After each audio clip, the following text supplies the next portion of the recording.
One spot on day 3 established with the victory by College of San Mateo in our first game today over San Joaquin Delta.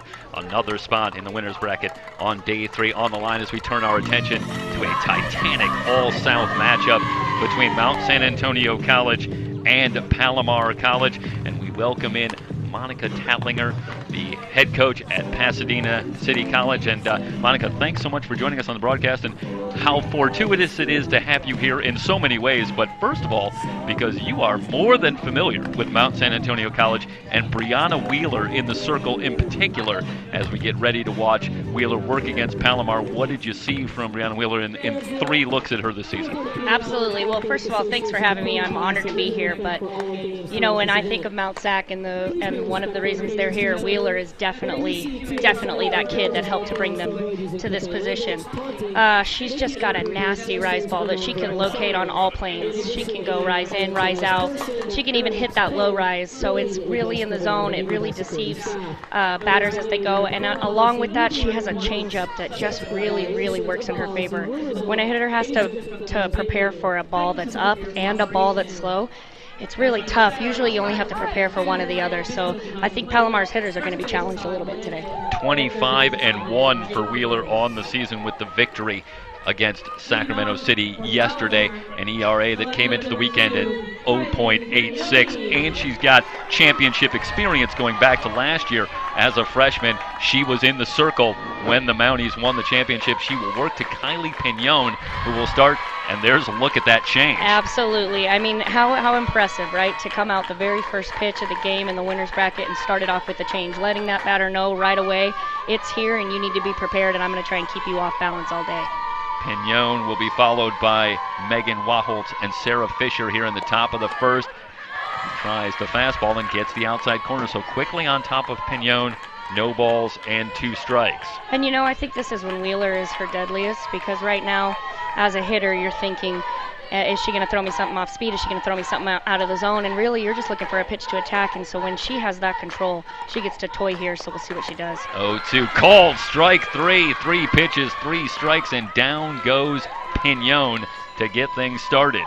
And you can see right there, that's what's so impressive about Wheeler. Usually on an 0-2 count, you're going to see a waste pitch. And because she has that rise ball, are you thinking as a hitter, look down, and then she comes with that screwball right on the outside corner for that lefty, and it's just strike 3. You know, they're up 1 out already. And here's Waholt standing in from the right side. And tails outside. You really like the way that catcher works, too, for Wheeler. Ramirez behind the plate. She does a great job framing, really trying to work that zone early and get that umpire to see the looks that he's looking for. Wheeler's pitch, 1 hop to Granado at third and across for out number 2. Quickly 2 up, 2 down for Wheeler here in the top of the first. Whenever you can get through the first 2 batters and only throw 4 pitches, you're pretty excited. But I think this kid right here coming up to bat is, I mean, she's one of the most exciting players in the tournament, Sarah Fisher. Yeah, 3 for 4 last night, including a home run as the Comets came out and blitzed San Jose. 11-3 win in 5 innings. Back to the change and in there for a strike. Well, we just saw Delaney Pamplin for San Joaquin Delta, a win and a loss in 2 starts. She flashed a good change as well, but right now you have to be impressed not just with the change of speed, but the location. Wheeler able to throw it for strikes. Absolutely. Ground ball in the hole. It's through for a base hit. So the first base runner for the Comets is Fisher, a 2-out single. Fisher is just so impressive. She just has such a violent swing about her that even when she got beat, I actually think she got beat on that pitch, but she has so much power behind it that she was able to muscle it through in the 5-6 hole. She's just so fun to watch, and I know Palomar's really lucky and excited to have her. That'll bring up Renteria. Renteria came into the weekend batting .446. Palomar as a team a .390 batting average. So there's danger up and down the lineup. Absolutely, and watching them hit last night, I mean, the balls were just flying off their bat. San Jose caught quite a few balls on the warning track, and it was really a fun game to watch if you were a Palomar fan. Yeah, team so close last year all the way to the championship game, falling to Mount SAC 5-4. Oh, yeah, and you got to believe that's in the back of both of their minds. You know, they played each other in that championship game last year. You know Palomar wants to come back and take it from them. You know Mount SAC wants to defend it and continue rolling. So I'm excited for this game. This is one of the games that I was most fired up about this morning when I woke up. It would not be a shocker to see these two teams playing on day 4, but that's what makes this game so important. The winner of this one really in the driver's seat, able to go right to tomorrow, rest up. Meanwhile, the loser in the double elimination format, now you got to start winning double headers. So this, an incredibly important matchup. 2-1 the count now on Renteria. Want to correct that, it was 1-2 the count. There goes that rise ball that I was talking about with Wheeler. She can pinpoint that location, and that one was not in the zone at all, but it's coming hard in on Renteria's hands. And so that pitch looks really good to her. So she starts that swing, and then that ball just jumps up, causing that pop fly back. And she's just so effective with that. If Palomar can level out and get on top of that ball, they'll be successful. But the deceptiveness of Wheeler's really, really strong. Just outside with the off-speed pitch, 2-2. The defense behind Brianna Wheeler, Candace Halliburton in left, Allie Longtree in center, Jessica Trujillo in right. What's exciting, too, is right up the middle for Mount SAC, you have the pitcher of the year and the player of the year for the South Coast Conference. You got Wheeler in the circle for pitcher of the year, and then you have Allie Longtree out in center field for player of the year. And whenever you have that duo right up the middle, you're excited to see some of the dynamic plays that they're going to be able to make. Well, we saw a little bit of it yesterday. Wheeler with the win. Longtree goes yards, right. So they were as advertised in right. the win over Sac City. Full count, or I should say 2-2 the count on Renteria. Off speed, check swing, and it's going to twist foul. See, that's what's so impressive. You know Fisher's one of their top hitters, and Renteria's behind Fisher to protect her, so you know Renteria's an athlete herself. She gets fooled by that and is still able to get enough barrel on that if that ball falls in, it's a base hit. But out on her front foot, she wraps a little bit, and that ball's foul. Wheeler's changeup is on, and you can tell right away. 13 extra base hits for Renteria, so she's got gap power, certainly if not full on. The rise ball down on strikes for Renteria to end the top of the first. No runs, 1 hit, no errors, and 1 left on base. We're through half an inning. Just getting started. Palomar and Mount SAC. It's the 3C2A Softball Championships here on SoCalCollegeSports.com.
Bottom of the first inning.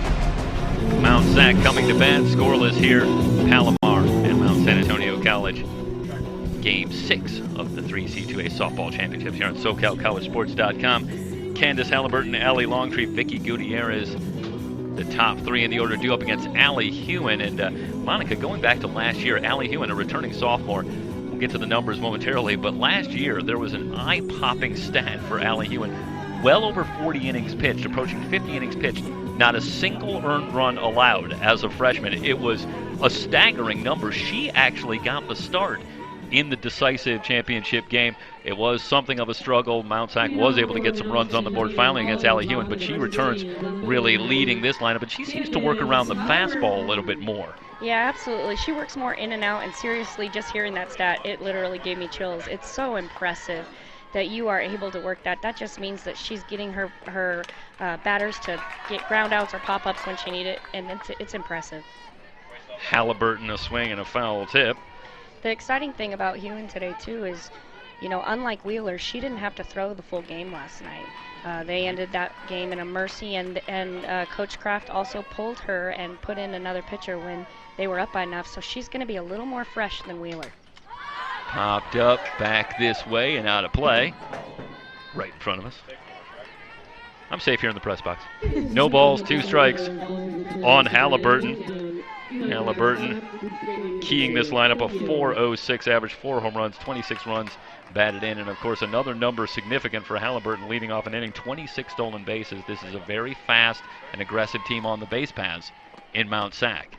Absolutely, and the impressive thing about Halliburton is she not only can she hit, but she does have a short game. So expect her to drop a sneaky bunt at some point, and being able to drive a ball to a gap, home run power, and also drop a bunt, it really does make the defense have to stay on their toes and gives this kid options for reaching that base to use that speed that you were talking about. Rise ball high, 2 balls and 2 strikes. Yeah, Halliburton, talk about the timely hitting. 4 home runs on the season, but she's got 2 in the postseason, both in clinching games, so she's coming up big in big moments for the Mounties. Man, that's what you call clutch. That's exactly when you want these kids to perform. Driven just like to that. Center. Crawford on the run, just clears the wall. Halliburton, a leadoff bomb, and the Mounties grab the 1-0 lead. Well, she didn't disappoint. You can see her going up there swinging at pitches that she's supposed to. She takes a pitch that she can drive on that high outside corner right over center field. That's just impressive. If you can get up 1-0 with the way Wheeler looked in that first inning, you got to be excited right now if you're Mount SAC. Yeah, that is the kind of lead that sometimes Brianna Wheeler can make stand up right there. The wind has calmed somewhat, but the ball is still carrying today. We saw home runs in our first game. I want to say 3 home runs if memory serves in our first game. And now a leadoff home run in the bottom of the first to get things started for Halliburton. It's still blowing out to straightaway center. Inside a ball to Allie Longtree, who had the big game last night in the victory over Sac City. And Longtree and Halliburton, similar players in the sense, obviously both outfielders, both at the top of the lineup, but you'll see a little bit of the same things from both of them. They both have power, but they can also drop down that bunt, and when they get on the bases, they're going to be able to cause some havoc for the other teams. So a strong first 3 hitters for Mount SAC. Longtree batting .430 coming into the weekend, 5 home runs, 32 runs batted in, and to your point, 25 steals in 26 attempts. So talk about a dynamic duo at the top of the order. Nice 1-2 punch. And if Halliburton were on right now, what would Longtree be doing? Halliburton being able to get that home run really frees up Longtree to be able to use some of her power as she goes too. Indeed, a home run yesterday, 3 for 3 in the game for Allie Longtree. Kylie Pignon in left, McKenna Crawford in center, Megan Waholtz in right field for Palomar. Rise ball high, 3 balls and a strike. This out's a big out for Palomar right now. Huen giving up that leadoff home run. If she can come get this out and keep this runner off the bases, that 1 run's not going to be anything. Palomar's got to score 1 to win anyways, so hopefully we that leadoff or that walk, it's basically like a leadoff walk once you let that kid get a home run, so Hewen's struggling a little bit. Yeah, Longtree working the walk, so the first 2 runners reach Halliburton with the home run, but now Longtree aboard. That's almost like having the leadoff hitter aboard with the speed that Allie Longtree brings to the table, and that'll bring up Vicky Gutierrez. Yeah, I'm interested to see what Coach Rojas does here. I wonder if she'll put Longtree on the move or if we'll see a bunt from Gutierrez. Runs are at a premium, so I definitely think she's going to want Longtree in scoring position. Gutierrez came in batting .403, fastball on the inside corner, a strike. We'll see if Coach Rojas gave her 1 pitch to work with. Longtree may be on the move here. They're in at the corners, Fisher and Penrod at third and first for the Comets. There goes the runner, throw down, not in time. 26th stolen base on the season for Longtree. That's a great call by Coach Rojas right there.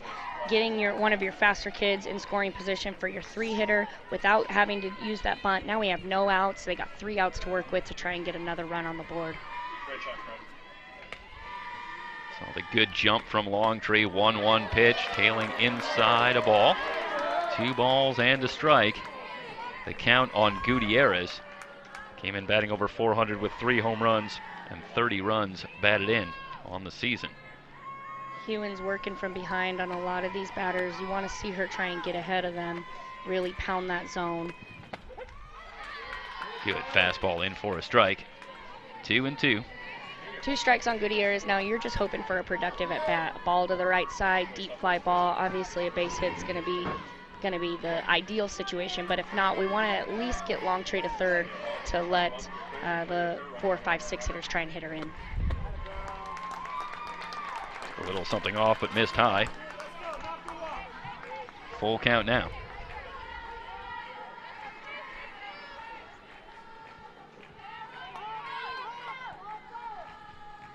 I won't be surprised if we see a pretty aggressive leadoff from Longtree at second here, trying to score on anything hit.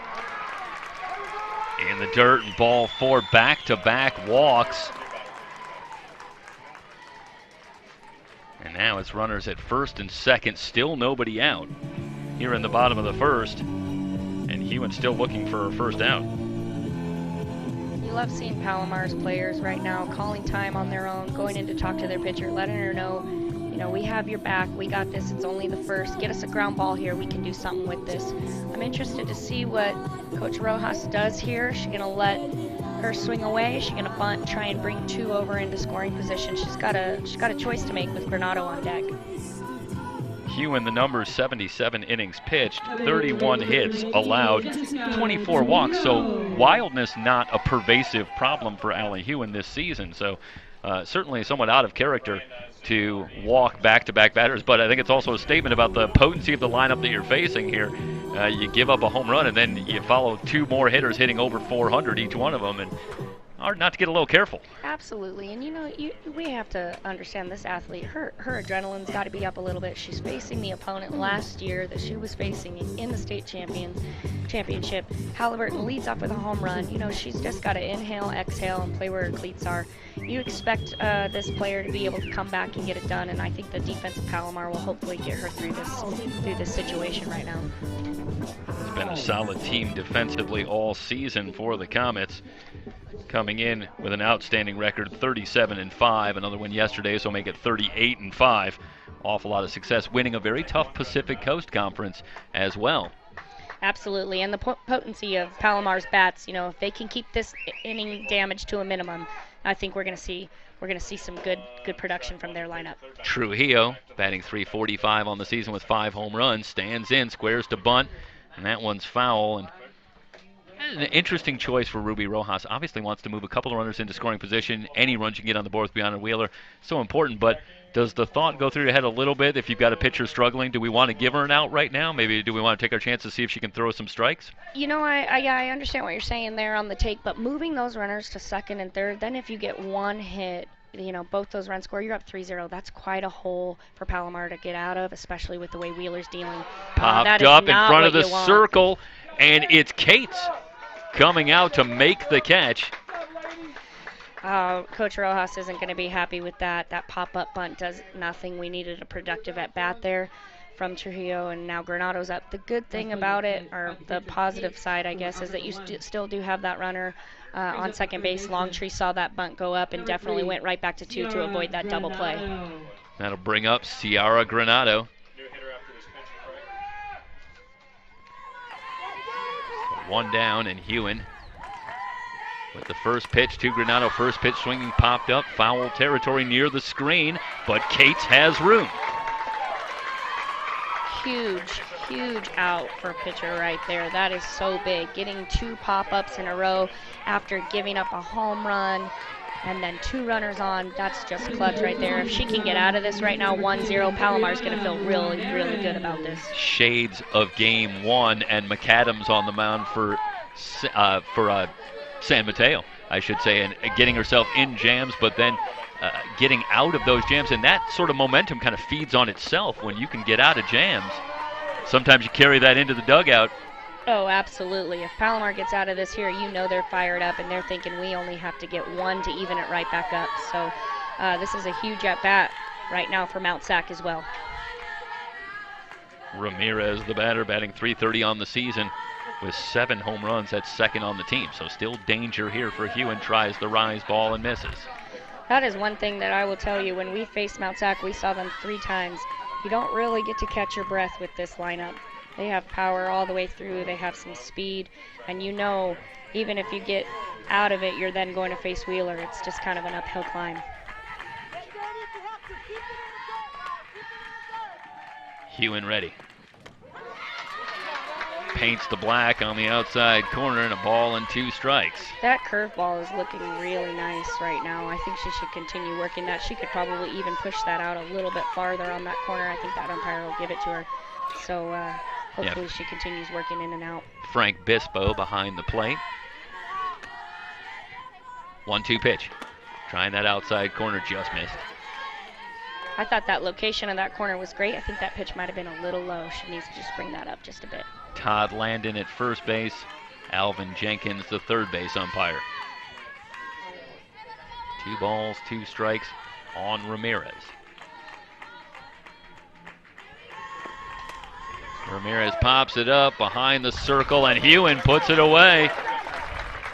Halliburton goes deep, but Huen responds, gets out of the jam. We're through 1. Mount San Antonio College with the 1-0 lead over Palomar. It's the 3C2A softball championship on SoCalCollegeSports.com.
Cates, the catcher, set to lead off for Palomar, followed by Allie Huen and Riley Penrod against Brianna Wheeler, who has been staked to a 1-0 lead thanks to the solo shot from Candace Halliburton. Interested to see what Wheeler starts this batter off with. She started the first inning off with the changeup. We'll see if she does that again. Cates swings at the first offering and fouls it away. Cates with a home run in the victory over San Jose last night. 1 for 3 in the game, but the 3-run shot in the second inning really put that game perhaps out of reach for San Jose, making it a 7-0 game at the time. And they went on to win 11-3. Absolutely. I mean, last night, some of those balls were just getting out of here in a hurry, and the lights, some of them went almost into the darkness. It was quite impressive. They just really put on a show of power last night. 1-1 from Wheeler. Change in there for a strike. The impressive part about her changeup is, like I said, you know, we saw her 3 times last year, 3 times this year. Most of the time, there's something about a pitcher that tips off a changeup or something, and there's just nothing about her that's different. You just really can't see that. Strike 3 called. Down goes Cates, 3rd strikeout for Wheeler, and it's funny, we had the game yesterday, the victory over Sacramento City, and we were talking about Wheeler, and we had the sense as we were watching that Wheeler was maybe a little bit off, not quite as sharp as you anticipate seeing her, and you look up in the 6th inning of that game, and she's allowed 3 hits and 1 run. I mean, right, how impressive is that? I think it was a 2-hitter for her yesterday in a game that felt like maybe she could have been sharper. Right, absolutely. That's setting the bar pretty high. That's what's so astounding about her. You know, she misses a changeup in the dirt, and you're like, her changeup's not working. It's quite impressive. But that's what she does. When she is able to locate those, she just keeps hitters. I mean, you just saw it, just froze that hitter. Oh my gosh, that changeup, and I'm walking back to the dugout thinking, what just happened? I'll tell you what, if you watch that changeup, there's good action on it too. That ball moves. It's not just the change of speed, but the location, the movement. What else is there? I guess if you're going to pitch well. Right, absolutely. She can move it in, she can move it out, she can move it up, she can move it down, anything. Bouncing ball to short. Diavola with the long throw, not going to get Huen. This will be an infield hit for Allie Huen. And you know Hewen's excited there. She gave up the leadoff home run. You know she wants to be able to help her team on the bases, so being able to hit and reach first base, she's excited about that. That'll bring up Riley Penrod. Penrod, 6 home runs on the season, 43 runs batted in, comes in batting .350. It's another potent bat in this lineup for the Comets. First pitch from Wheeler, tails inside, ball 1. That ball looks like it's moving into the right-handed hitter. Is there almost a little screwball action on that?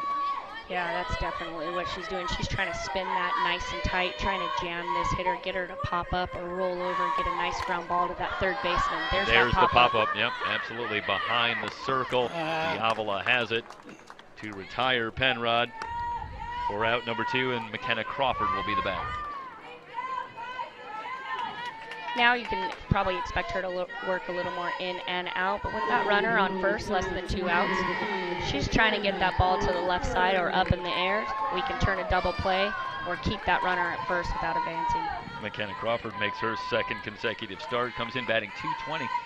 Crawford not a big part of the everyday lineup throughout the season, but getting the call here at the Elite 8. Takes a pitch for a strike.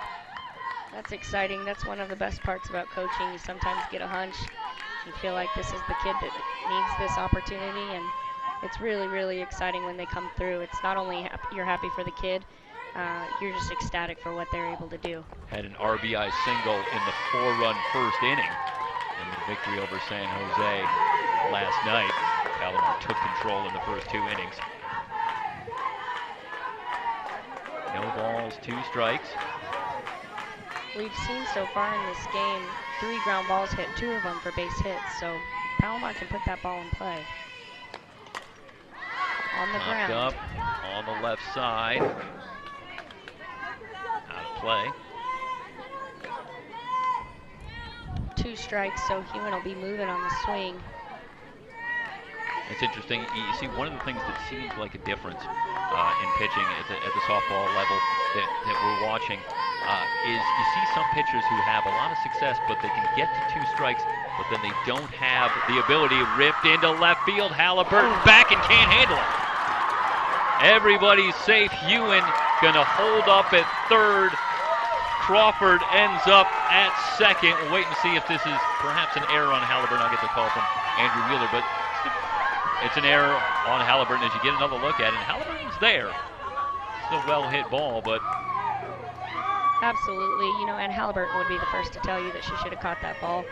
That's a little bit with the English that's on that ball that Wheeler's spinning. You could tell that that ball got out to Halliburton and had some funky spin on it. Hit her glove and kind of bounced out.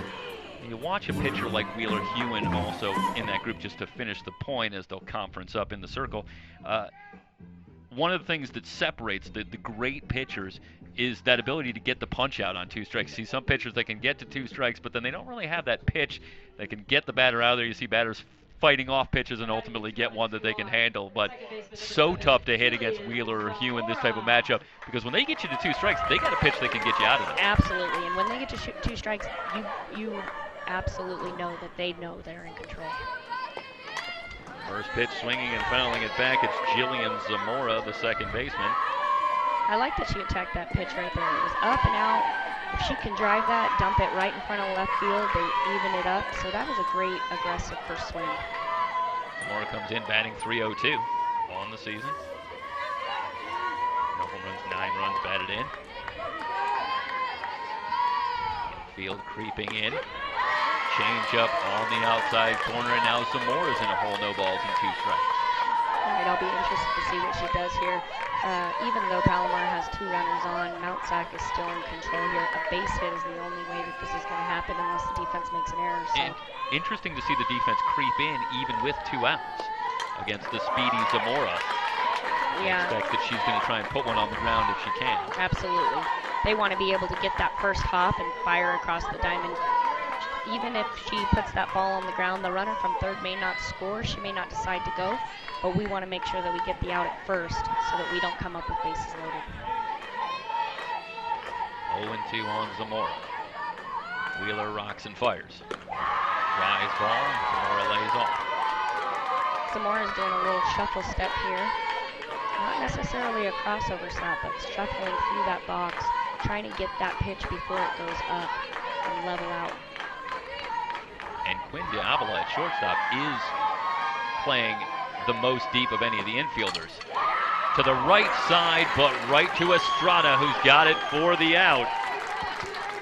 The Comets threaten, but come up empty. No runs on 1 hit, 1 error, 2 left on base. We head to the bottom of the second. 1-0, Mount SAC. It's the 3C2A Softball Championship on SoCalCollegeSports.com.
Bakersfield College, Mount San Antonio College, and Palomar. The winner moving on to day 3, creeping closer to a 3C2A softball championship here in 2019. Bottom of the order do up Quinn Diavola, Gabby Estrada, and Caitlin Felina due up against Allie Huen. First pitch to Diavola in the dirt for ball 1, and Diavola struck the big blow yesterday, 1-all in the bottom of the 6th. But Diavola takes care of that. A home run giving the Mounties the 2-1 lead. Wheeler finishes it off in the 7th, and they move on to day 2. That home run yesterday was so impressive. I'm bottom of 6 with a game that's that close. For her to come up and clutch up right there, knowing that you have Wheeler in the circle, keeping him in the winner's bracket, it was just such an impressive at-bat.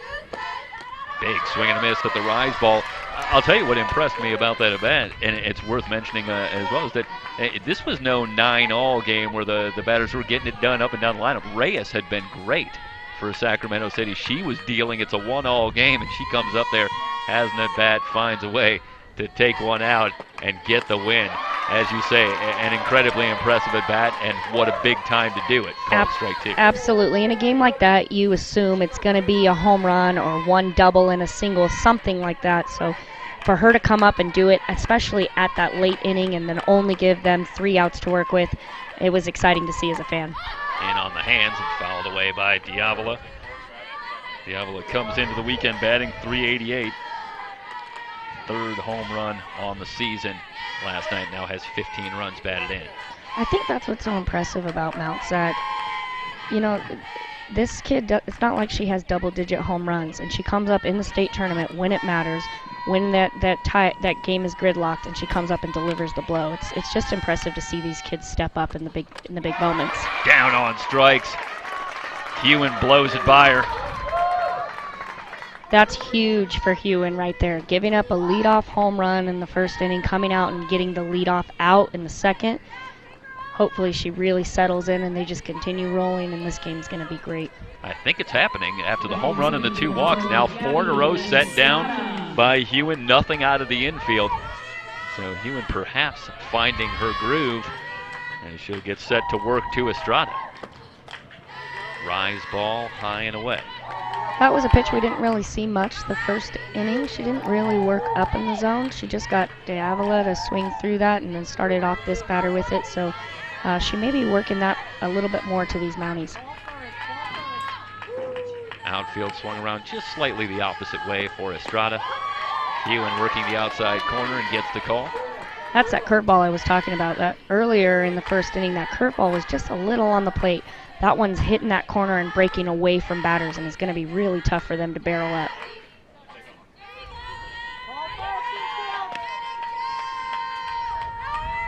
The 1-1 on the ground is short. Big hop for Robinson. Over to first to retire Estrada. 2 up, 2 down. Nice job by Huen coming up, getting these first 2 outs. She gets these 3 up, 3 down. Palomar's going to be excited. They just challenged Wheeler last inning, so they want to get back in and grab those bats. Caitlin Felina, the designated player, comes in batting .323. No home runs, 7 runs batted in.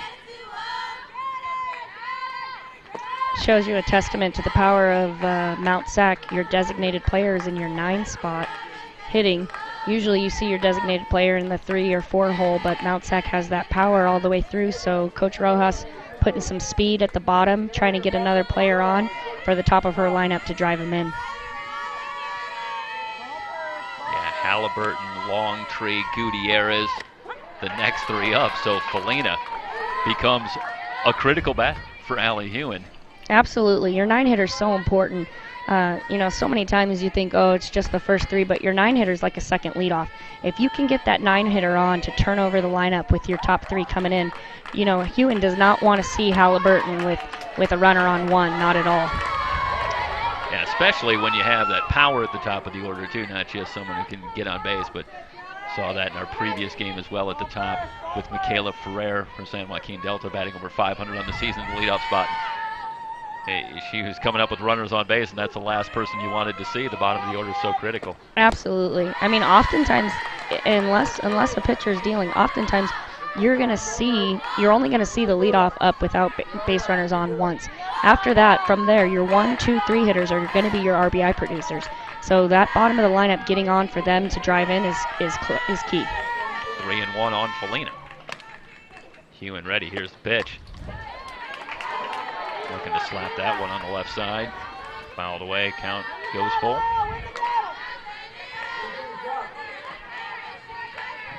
Looked like the rise ball there. That was probably ball 4, but that's such a tough pitch to lay off of. Yeah, it's got that late break, and as a slapper too, a pitch that's up at your hands isn't a terrible pitch to go after. It's one of the ones that you can dump over the infielder's head.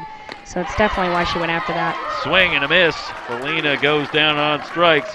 1, 2, 3 inning for Allie Huen. We're through 2 complete. 1-0. Mount San Antonio College, the Halliburton home run, the difference so far.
in the top of the third. It'll be Pignon, Waholtz, and Fisher against Brianna Wheeler, 1-0. The score in favor of Mount San Antonio College. The winner gets College of San Mateo tomorrow. Loser of this one back in action a little bit later today against the winner of our game over at Cal State University, Bakersfield. What's going on right now? Sacramento City and San Jose, first pitch of ball. Interested to see how Palomar does here after challenging last inning. Now back to the top. They would love to get a leadoff runner on here and try and get some opportunities for them to work through. Pignon just gets a piece of the change. A ball and a strike. That changeup is just so impressive, and I know I just keep talking about it, but she throws a ball and then she comes back next pitch with a strike. That's a change. That batter's got to swing after it. Chances of her getting a good piece of it probably not high, and that batter just can't hold back and ends up knobbing it off to the left side. Pignon came into the weekend batting .432, leading the 3C2A with 11 triples. As Palomar overall leads the 3C2A as a team in triples, and obviously when you start with a player that's got 11, it's going to give you a pretty good head start, but big-time gap power for Pignon, and if she can gap one here, you can get a look at that speed around the bases. Absolutely. I mean, the way she can corner around those bases and the ability that she has to just her closing speed, she's just really fast as she's going around. Lifts this one foul and out of play. So impressive to think about 11 triples, especially on a softball field. You know, we're not a baseball field, so our outfield fences are so much closer, and so to think about that, to be able to go all those 60 feet, turn left, turn left, turn left, and get there before that outfielder gets it in, it's pretty impressive. Pignon 2 for 5 on the weekend so far. A couple of hits yesterday. Bouncing ball, diving, stopped by Estrada, but there's no way they'll get Pignon. Well, we're talking about speed, and you're not gonna go to the dirt and get up and get Kylie Pignon at first. No, absolutely not. Even on the right side, Estrada makes a great play, comes up, fields that ball, but by that point, Pignon is, 2 steps from first base. Palomar's excited. They're in business here. Leadoff hitter aboard. That'll bring up Waholtz, who grounded to third her first time up. We'll see what Coach Kraft does here. If she bunts her over or lets her swing away, we know without a doubt she wants her in scoring position, so I wouldn't be surprised to see a sac bunt here. Pignon with 8 steals and 9 attempts, and Waholtz wants to bunt but fouls that one straight back. That's a tough pitch to handle, and you can expect Wheeler to work up in the zone here almost exclusively in this situation? Absolutely. I don't think we're going to see much of a change up here.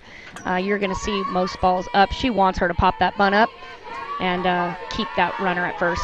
Another interesting stat for Palomar this season as a team, 57 steals, but it came in 59 attempts, so obviously they're pretty good about picking their spots of when to go. Absolutely, and like you said, that speed on first base, they're thinking that as well, but right now with that batter showing bunt, that's going to draw that shortstop over to second base, so it does make that steal coverage a little bit easier for Mount Sac. Up in the zone again, and Waholtz lays off 2 balls and a strike. That's a great in-game adjustment by that batter right there, knowing that she popped up that first rise ball. Wheeler comes back with 2 more. She lays off both of them. If she goes for both of those, that bunt situation's out of touch there. So it's nice to see that in-game adjustment. Waholtz came in batting .469, no home runs, 38 runs batted in, and she's second on the team with 5 sacrifices on the season. So she handles the bat well, but I think to the point you're making, Wheeler's not going to make that easy. She knows the situation as well. Absolutely. And so there's a little bit of cat and mouse here. That just goes to show you how important those runs are. She has one of the top RBI productions in this batter here, but she knows I need this runner over to second base chasing 1 run with Wheeler on the mound. So now they're going to conference up here and talk about this and come out. What are they talking from the Mount Sac side here now with the count at 2-1? How does this potentially change the equation for what you want to do defensively and what you expect from Palomar? Well, you can see Mount Sac as they're going there. That shortstop is all the way up the middle. She's playing, I mean, right on second base. They might be talking about a hard bunt to even go to. I know the speed of Pignon on first base, but if it's a hard enough bunt or a pop-up bunt, they're going to try and possibly go aggressive and get that lead out at second. Palomar, on the other hand, you know, they're talking, are they sticking with the bunt? At this point now, Coach Kraft doesn't have to give signs. She may have told her we go a hit and run. We may try and get through. No matter what, you know she's looking down in the zone. She's trying to get a pitch that she can get down on the dirt. Pignon at first. They're in at the corners. Driven deep to left, down the line, but foul. More than enough power for Wiles, but just pulls that one around the pole. Oh, man, that is just so impressive. And she's just frustrated that ball didn't stay fair, but that's exactly what has happened, right? Kraft took off the bunt, decided I'm going to give you a pitch to swing at, expected a ball in the zone, and Wahoo turned on it just a little too much there. So the count evened up, 2 balls and 2 strikes. Takes away the bunt situation here now. Move back, off-speed pitch into right center, falling for a hit. Trujillo over to cut it off. Pignon all the way over to third. Waholes ends up at second with a double. The most impressive thing to me here is Pignon's base running. You could see her take off from first base. Longtree had a beat on that ball. What a great effort by her. You can see her looking out to that pitch the whole time. As soon as that ball hits the dirt, she turns on the burners and hits third. It's just impressive stuff. It's easy to forget that that's a ball that Pignon has to wait on for that to come down before she can really break. She still easily makes it to third. If there's a break in there, possibly for Mount San Antonio College, it's that she did have to wait. She easily scores on a ball in the gap if she can take off immediately. Absolutely. You saw her kind of pull up and look out to center field. As soon as Longtree hit the grass, she took off. And quite a statement here as the ball gets away. They're intentionally walking Fisher, which is quite a compliment. This is the first intentional walk of anybody on the weekend. I actually think this is a great choice here. One, it creates a force play. So a ground ball now sets you up for a double play of home to first. Fisher, like I said, is just one of the most dynamic players I've seen in community college. She swings with a purpose, she swings violently, and she absolutely has the ability to put this team ahead. So I think this is a great call by Coach. Bases loaded, nobody out. Here come the Comets, trailing 1-0, but a massive opportunity here. And the batter will be Samantha Renteria. She struck out her first time up. Renteria is looking for a pitch she can drive here, going up aggressive. She wants to try and drive something through the infield, put Palomar not only on the board but ahead. Fastball from Wheeler up in the zone, 1 ball and no strikes. Wheeler on the season, 154 innings pitched, 207 strikeouts. So this is not as much of a done deal for Palomar to get runs home here as it might be in other situations. But they are in a great spot. Wheeler tries the rise ball, and you have the sense that the Comets have really adjusted to that rise ball, and they're starting to lay off. I was just going to say the same thing. You can tell the second time through the lineup, they're not biting at that rise ball. Also, we haven't really seen the changeup from Wheeler this inning. I wonder if she'll come back to that. Fouled back over the screen, 2 balls and a strike. If from a pitching standpoint, and your experiences, is that a hard pitch to throw in situations like this where you have a lot of runners on? Is it hard from a pitching standpoint to have that trust in that pitch? I would say for most pitchers, yes, but for Wheeler, no. Wheeler will throw that changeup in a 3-0 count for a strike to get through. And here, if she can get that changeup and get that kid to roll over or out on her front foot, she's going to get a ground ball or maybe a soft sinking liner that's going to help her. We haven't seen it yet, but I wouldn't be surprised if we do against Renteria. Well, she's got the count even, 2 balls and 2 strikes on Renteria. Renteria right now is definitely thinking to shorten up. She just wants to get a ball in play, make Mount SAC play defense here. Swing and a miss. Wheeler gets the punch out.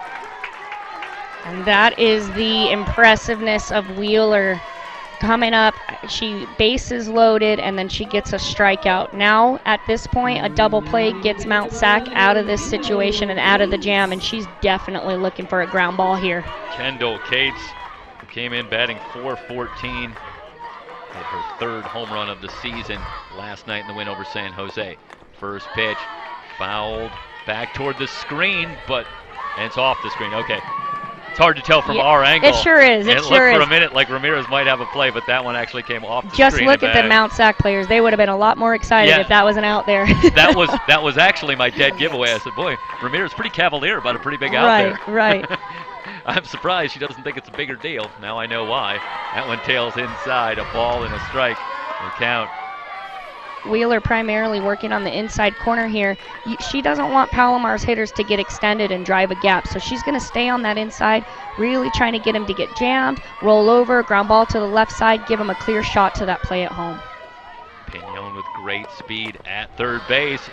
Jammed shot to third, and Granado has it easily, and now Wheeler is just one out away from getting out of a massive jam.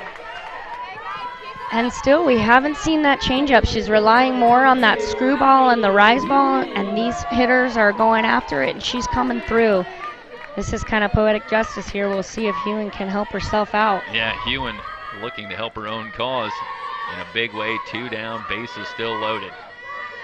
Pitcher against pitcher, Wheeler with the first pitch. Swing, and they're going to say that Huen got a piece of it as it gets away from Ramirez. Again, staying on that inside corner. Palomar's not really able to barrel that pitch up right now. You can see they're getting jammed. That ball's spinning off the barrel, up and out. We'll see if she stays on that side.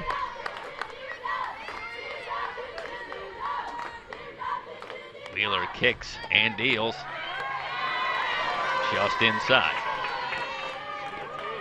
We do see a changeup here, I'm going to say that it's going to be pretty low and outside. When you're working a hitter hard and in, you pretty much want to go soft and away on the outside. You're not going to see that changeup on the inside for Huen to drive. 1-1 pitch. Back to the fastball and back to the screen. Once again, Wheeler in complete control here. Even though Palomar has bases loaded, she's ahead on this batter. She can work all levels here. She can go up, down, away, out. She really is able to do what she wants to do with this hitter. At this point, with 2 outs, Huen's going to be more in a defensive position with a defensive swing. She's not able to swing freely as she'd like. Came into the weekend batting .364. Ooh. In on the hands, and it gets through for a base hit.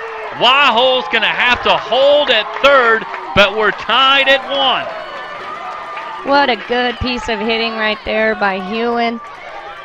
That was such a great pitch by Wheeler. You could see that she got jammed. She stayed on plane long enough for that ball to just get muscled over. You saw that it didn't even go hard into the outfield. It kind of spun right by second base, ends up scoring a run for Palomar. Even with 2 outs, that ball was so short that only 1 run came in. Wahos holds up at third. Big swing from Penrod. Just gets a piece, no balls, and a strike. Penrod's swing right there, that was probably the best swing I've seen of the inning. Even though it was a foul ball, that ball went straight back. She had a little more barrel. So we'll see if she can come through right now for the Comets. And she represents considerable danger. 6 home runs on the season, a .350 hitter coming in. There's the change, and it's in there for a strike. And so that's exactly what I was talking about. You could see Penrod, like I said, had one of the best swings right there. She looked like she was on time, just barely missed. So Wheeler comes right back, throws that changeup to try and keep her off balance. Now she has her in the hole, 0-2. Curve ball just outside. Penrod was going to take a seat. She thought she was out on that one. I'm sure she was glad she was wrong. And you don't see that too often. Usually it's the player heading to first thinking they got the walk. Not too many with it. Right. With that kind of inherent honesty. Saying, well, I think you got me on that one, but okay, we'll take it. You could see her smiling with Coach Kraft right there, like, whoops. There was no way she could put that off like it was ball 4 either with only 1 ball. So a ball and 2 strikes, and now Kraft talking to Penrod. And in this situation, what do you want to remind the hitter of with a 1-2 count? You know, again, it's not so much a defensive swing, but you definitely want a productive at bat here. You want to shorten up a little bit. She's not looking for a grand slam. Obviously, a grand slam would be amazing. No coach is going to say they're not going to accept that. But right now, with the way that ball is spinning from Wheeler, we're just trying to get that ball in play, get it through the infield, especially with the speed of Palomar on the bases. Make Mount SAC play defense. 1-2 pitch. Popped up on the infield again. And this time it's Diavola who will move over and take it to retire the side. The Comets threaten. They come up with 1. It could have been more. 1 run on 3 hits. No errors, 3 left on base. But we got a brand new ball game as we head to the bottom of the 3rd. Tied at 1 on SoCalCollegeSports.com.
Bottom of the third inning from Bakersfield College. Palomar and Mount SAC tied at 1. And Candace Halliburton set to lead things off. She's been the offense for the Mounties so far, a leadoff solo home run, but the Comets have come back to answer with a run in the top of the third inning, and we welcome back Monica Tatlinger now. Monica, Mount SAC now, you got to regroup a little bit. You can't have expected that a team like Palomar is just going to go away when you put a run on the board. No, not at all. And what's so exciting about this right now is Huen's in the circle, and she's the one who delivered the RBI. And now she gets to face the kid who put Mount SAC up on the board. And so it's really exciting when a pitcher gets to hit like that to help her own cause, and now come out and try and shut down a hitter who was against her to start the game. Yeah. Chapter 2 here, Huen and Halliburton. And the first pitch low and outside. You know, Mount SAC's still got to be feeling pretty good for Wheeler to get out of that bases-loaded jam, only giving up one with a jam shot. If their offense can come through, they're excited for her to get back in that circle.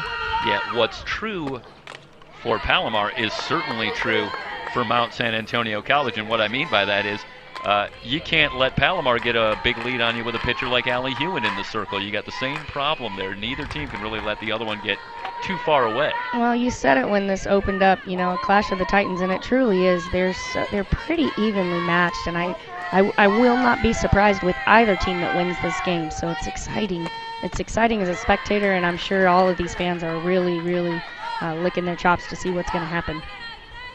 That's off to a good start. Tied at 1 in the bottom of the third. 2 balls and a strike on Halliburton.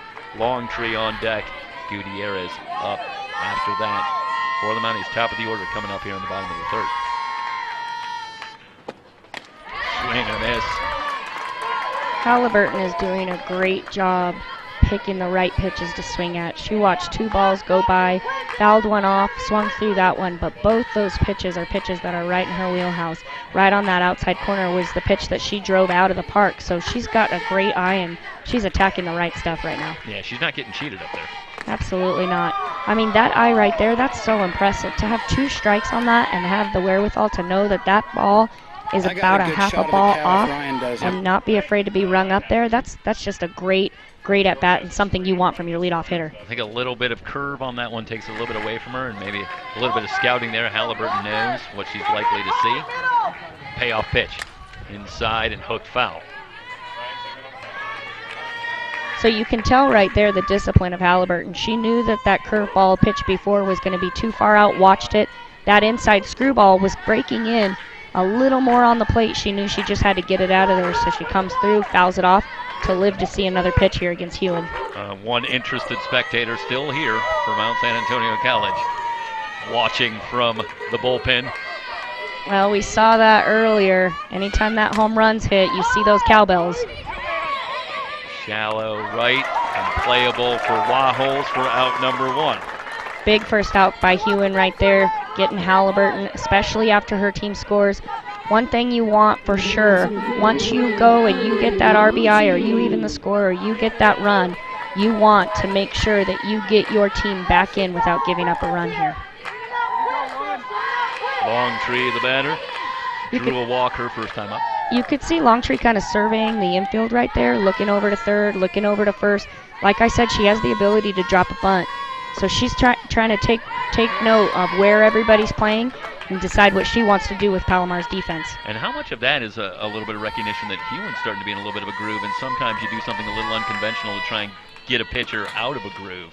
Absolutely. Longtree sees that Huen's dealing a little bit right now. She wants them to play defense, so she's going to use any tool she can. What's impressive about Longtree is she can stand in, swing, foul a pitch off, and then the very next one drop a bunt. That bunt could go foul, and then the next pitch she could park one. It's so impressive to see a player like that who has so many tools. A couple of off-speed pitches to start the count 1-1. I think that's some respect for Longtree right there. They don't want her to get her barrel through that zone. Now comes back with a fastball hit hard to left, but right there is Pignon to make the catch. A nice quality at bat by Longtree right there. Ended up in an out, but a nice barrel, good piece of hitting out to left field. Longtree's got to feel good about that.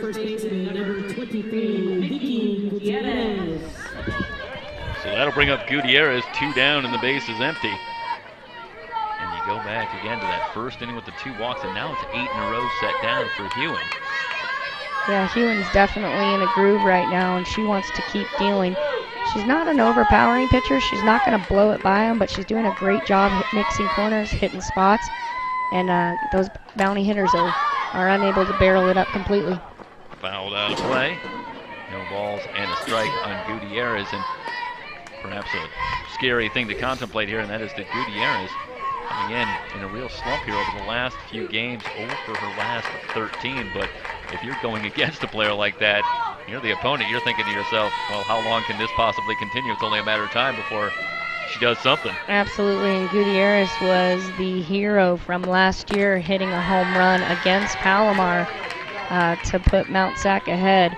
And she is a player that has gotten big in the state championships, and I think it's only a matter of time before she breaks out. 1 ball, 1 strike the count.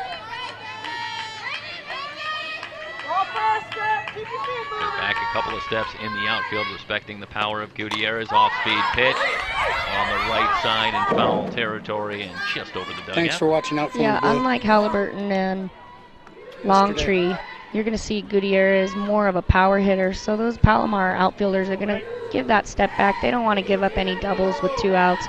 A single will be fine, so they're going to make sure they respect that and try and cut off any ball that's hit out their way.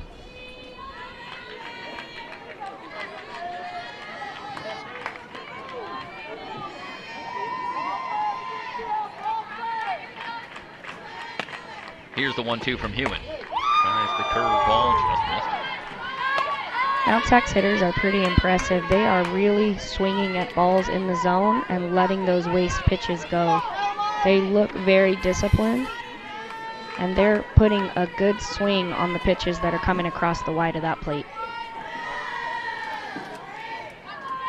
Huen ready. Into the line. Rise ball. Ball 3. Full count now on Gutierrez. And I know that leadoff walks have a tendency to lead to runs, but from a head coaching standpoint, does the 2-out bases empty walk, does that put a little gray hair on there for you? You know, Coach, you watch that? The 2-out walk is more of a frustrating thing. You're not necessarily concerned. Not going to happen here. A swing and a miss. Gutierrez down on strikes. 3 up, 3 down in the 3rd. We head to the 4th inning. Mount SAC and Palomar tied at 1 on SoCalCollegeSports.com.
Top of the 4th inning. A 1-all tie. Brianna Wheeler back in the circle. She'll work to Crawford, Zamora, and then the top of the order, Kylie Pignon for Palomar. Crawford lays one down. Renato on it quickly to retire Crawford for out number 1. 1 pitch, 1 out. You gotta love that as a pitcher and a defense. Batting the number 9 hitter, second Yeah, it's a little bit of something we've been talking about here so far in this one, sometimes looking to shake things up, but that time Renato not fooled. Crawford trying to bunt her way on. Strong play at 3rd, and that'll bring up Zamora, who lined out her first time up in the box. Twisting down the left field line, Halliburton lays out but can't get it. You love to see that as a pitcher. Your outies running as hard as they can, laying out for it. She may not have had an opportunity for that ball, but she's telling her pitcher, I'm going to do everything I can to try and get that out for you, and you love to see that effort. Zamora fooled a little bit last time on that changeup with that soft liner to second baseman. We'll see if Wheeler comes back to it and tries to get her out with that again. Wave and a miss at the change, and it's quickly no balls and 2 strikes on Zamora. Yeah, there's that changeup. She doesn't necessarily need to shy away from that with Zamora. She got her out last time. You saw that swing through. You saw Zamora with that little smile. It's just such a dirty pitch. Bouncing ball to first. Gutierrez will take it herself.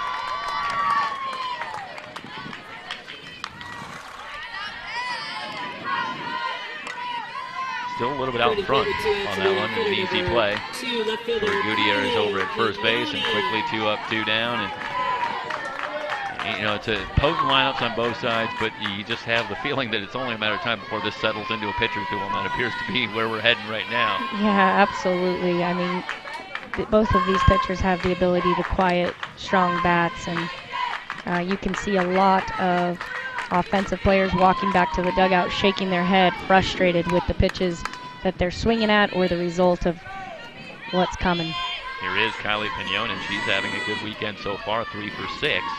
Singled her last time up. 1-0. Ground ball to second. Estrada to her left, over to first to retire the side. Quick inning for Wheeler in response. We're heading to the bottom of the 4th, still tied at 1. It's the 3C2A Softball Championship. We're on SoCalCollegeSports.com.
Trujillo, Granado, and Ramirez 4, 5, and 6 due up for the Mounties in a 1-all game heading to the bottom of the 4th. Allie Huen retired 9 in a row as Trujillo will stand in. She popped out on a bunt attempt for the first time up. Wheeler made quick work of Palomar last inning. You know Mount Sac right now really wants to lengthen this inning and extend it. Pitch a little low.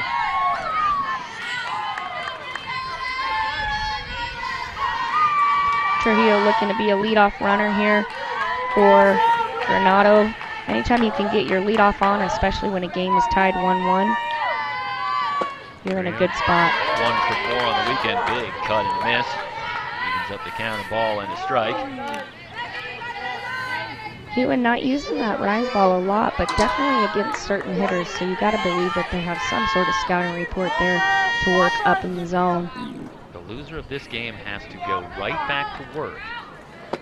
They're up next, out into left field and sinking just foul. So Trujillo just missed. A ball and 2 strikes the count.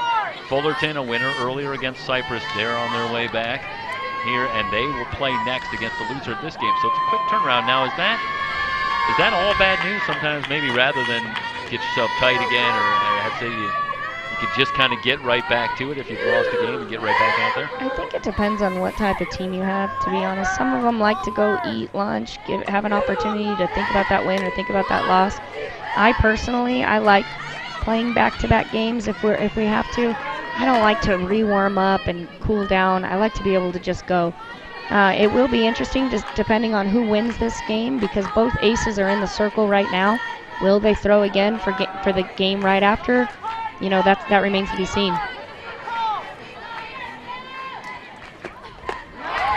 Down on strikes.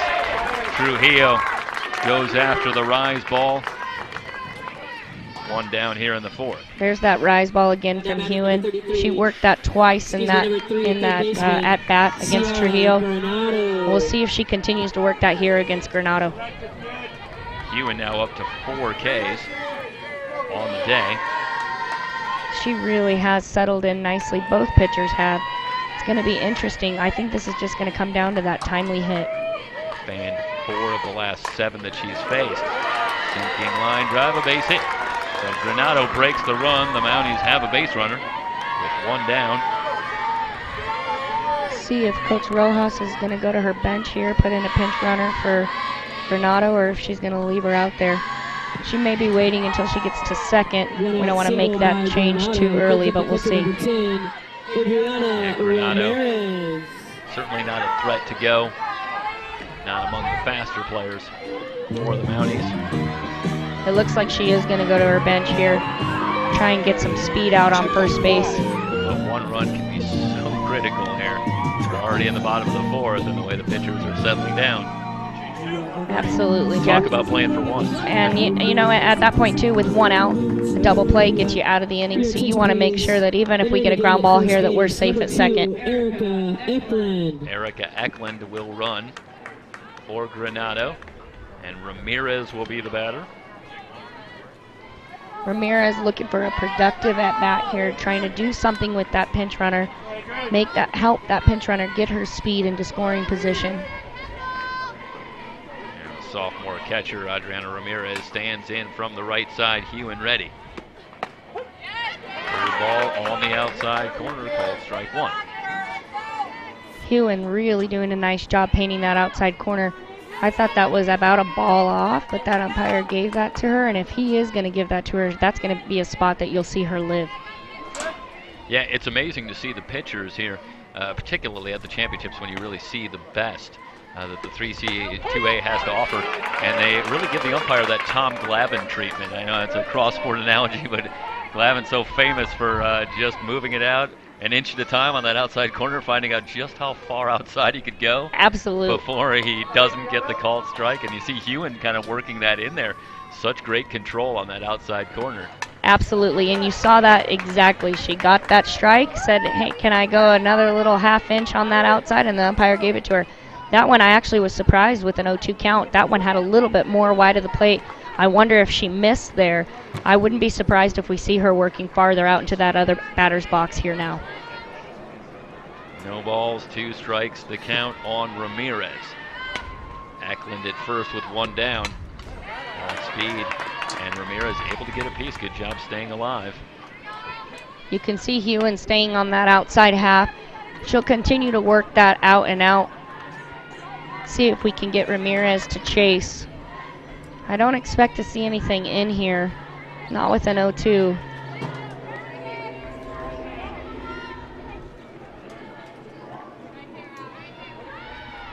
Huen ready. Here's the pitch. Tries the rise ball. 1 and 2 the count. Huen still has a couple strikes to work with here.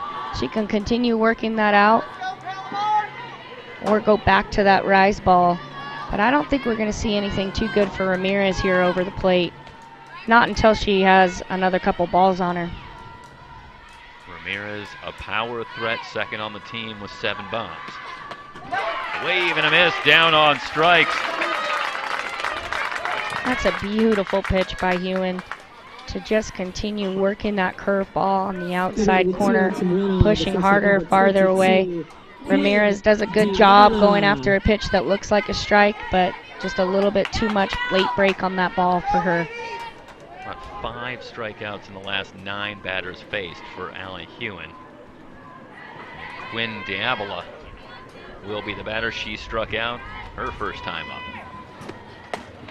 Diavola was another batter that Huen tried to work up in the zone, got her swinging at a rise ball up. We'll see if she does that. She is going to work on that outside corner because that pitch is getting called for her, but I wouldn't be surprised to see her go back to a rise ball and try and get her to swing through here.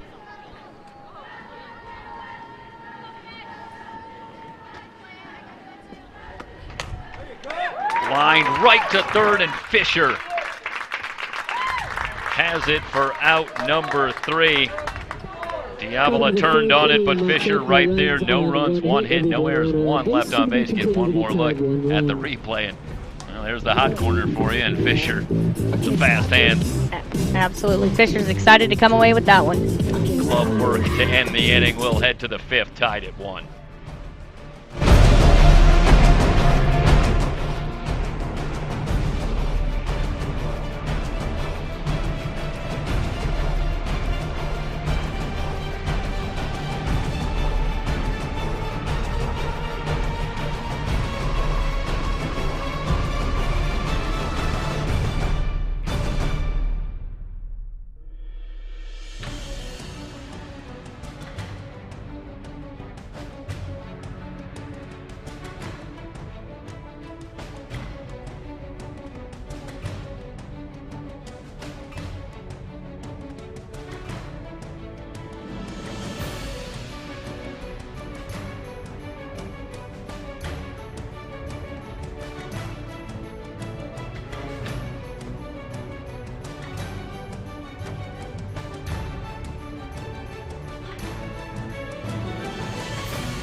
Part of the order due up for Palomar in the top of the 5th. Wahos, Fisher, Renteria, and Kendall Cates, if anybody can reach, against Brianna Wheeler. We're tied at 1 as we head to the 5th. And, well, I have to say, Monica, I think this was somewhat predictable, but it's been entertaining so far. Yeah, absolutely. You know, you knew when you had Wheeler in the circle that she was going to give these batters a tough time. I'm excited to see what Wahos does here. She had that little sinking line drive to center field last time that Pignon was able to get around on, and so we'll see if she can come back through that. Yeah, ended up at second with a double, but she's quickly in a hole now. No balls and 2 strikes as Wheeler goes to the change. This is where Wheeler shines here.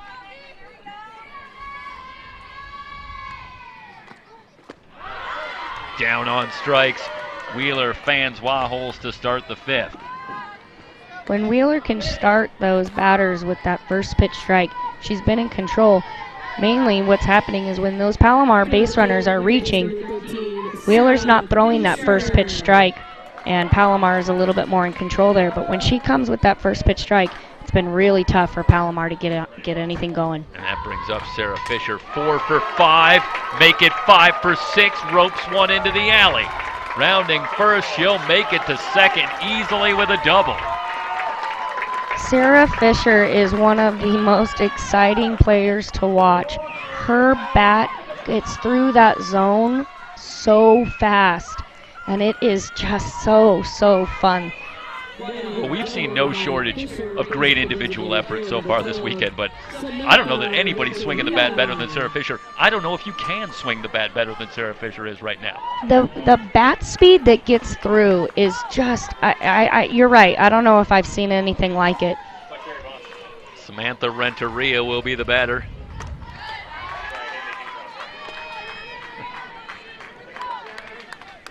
A ball and no strikes as Wheeler goes to the rise ball. Renteria has another opportunity for an RBI here. Came up with bases loaded last inning and didn't come through the way she wanted to, so you know that's in the back of her mind. She wants to come up big for her team right now. Another fastball, this one high. 2 balls, no strikes. Quickly on Renteria, who struck out both times she's faced Wheeler so far today. We got a timeout by Coach Rojas, changing those outfielders. What you're seeing here, we're putting in a new outfielder probably because of arm strength. Okay, yeah, Halliburton checks out, and of course, she'll have the option of reinserting Halliburton back in the lineup so she doesn't lose her permanently. But with every run at an absolute premium, you look for the smallest advantage that you can.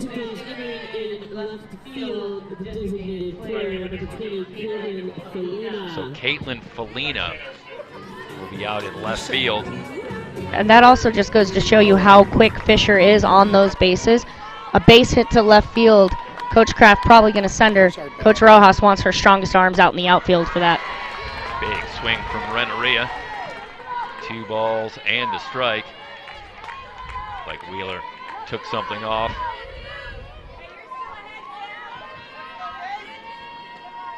They play Renteria straight away in the outfield. 2-1 pitch in there for a strike. Renteria now is absolutely looking to shorten up, get a ball to the right side, poke something over. Without a doubt, we want Fisher on third base after this pitch here. 2-2 from Wheeler.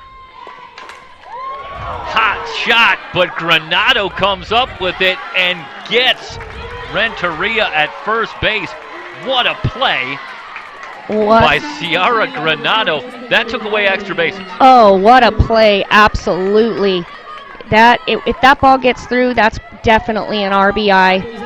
Great touch by Renteria, but the outstanding defense by Granado leaves Fisher standing at second base. Yeah, how about that? Fisher doesn't even advance on the play.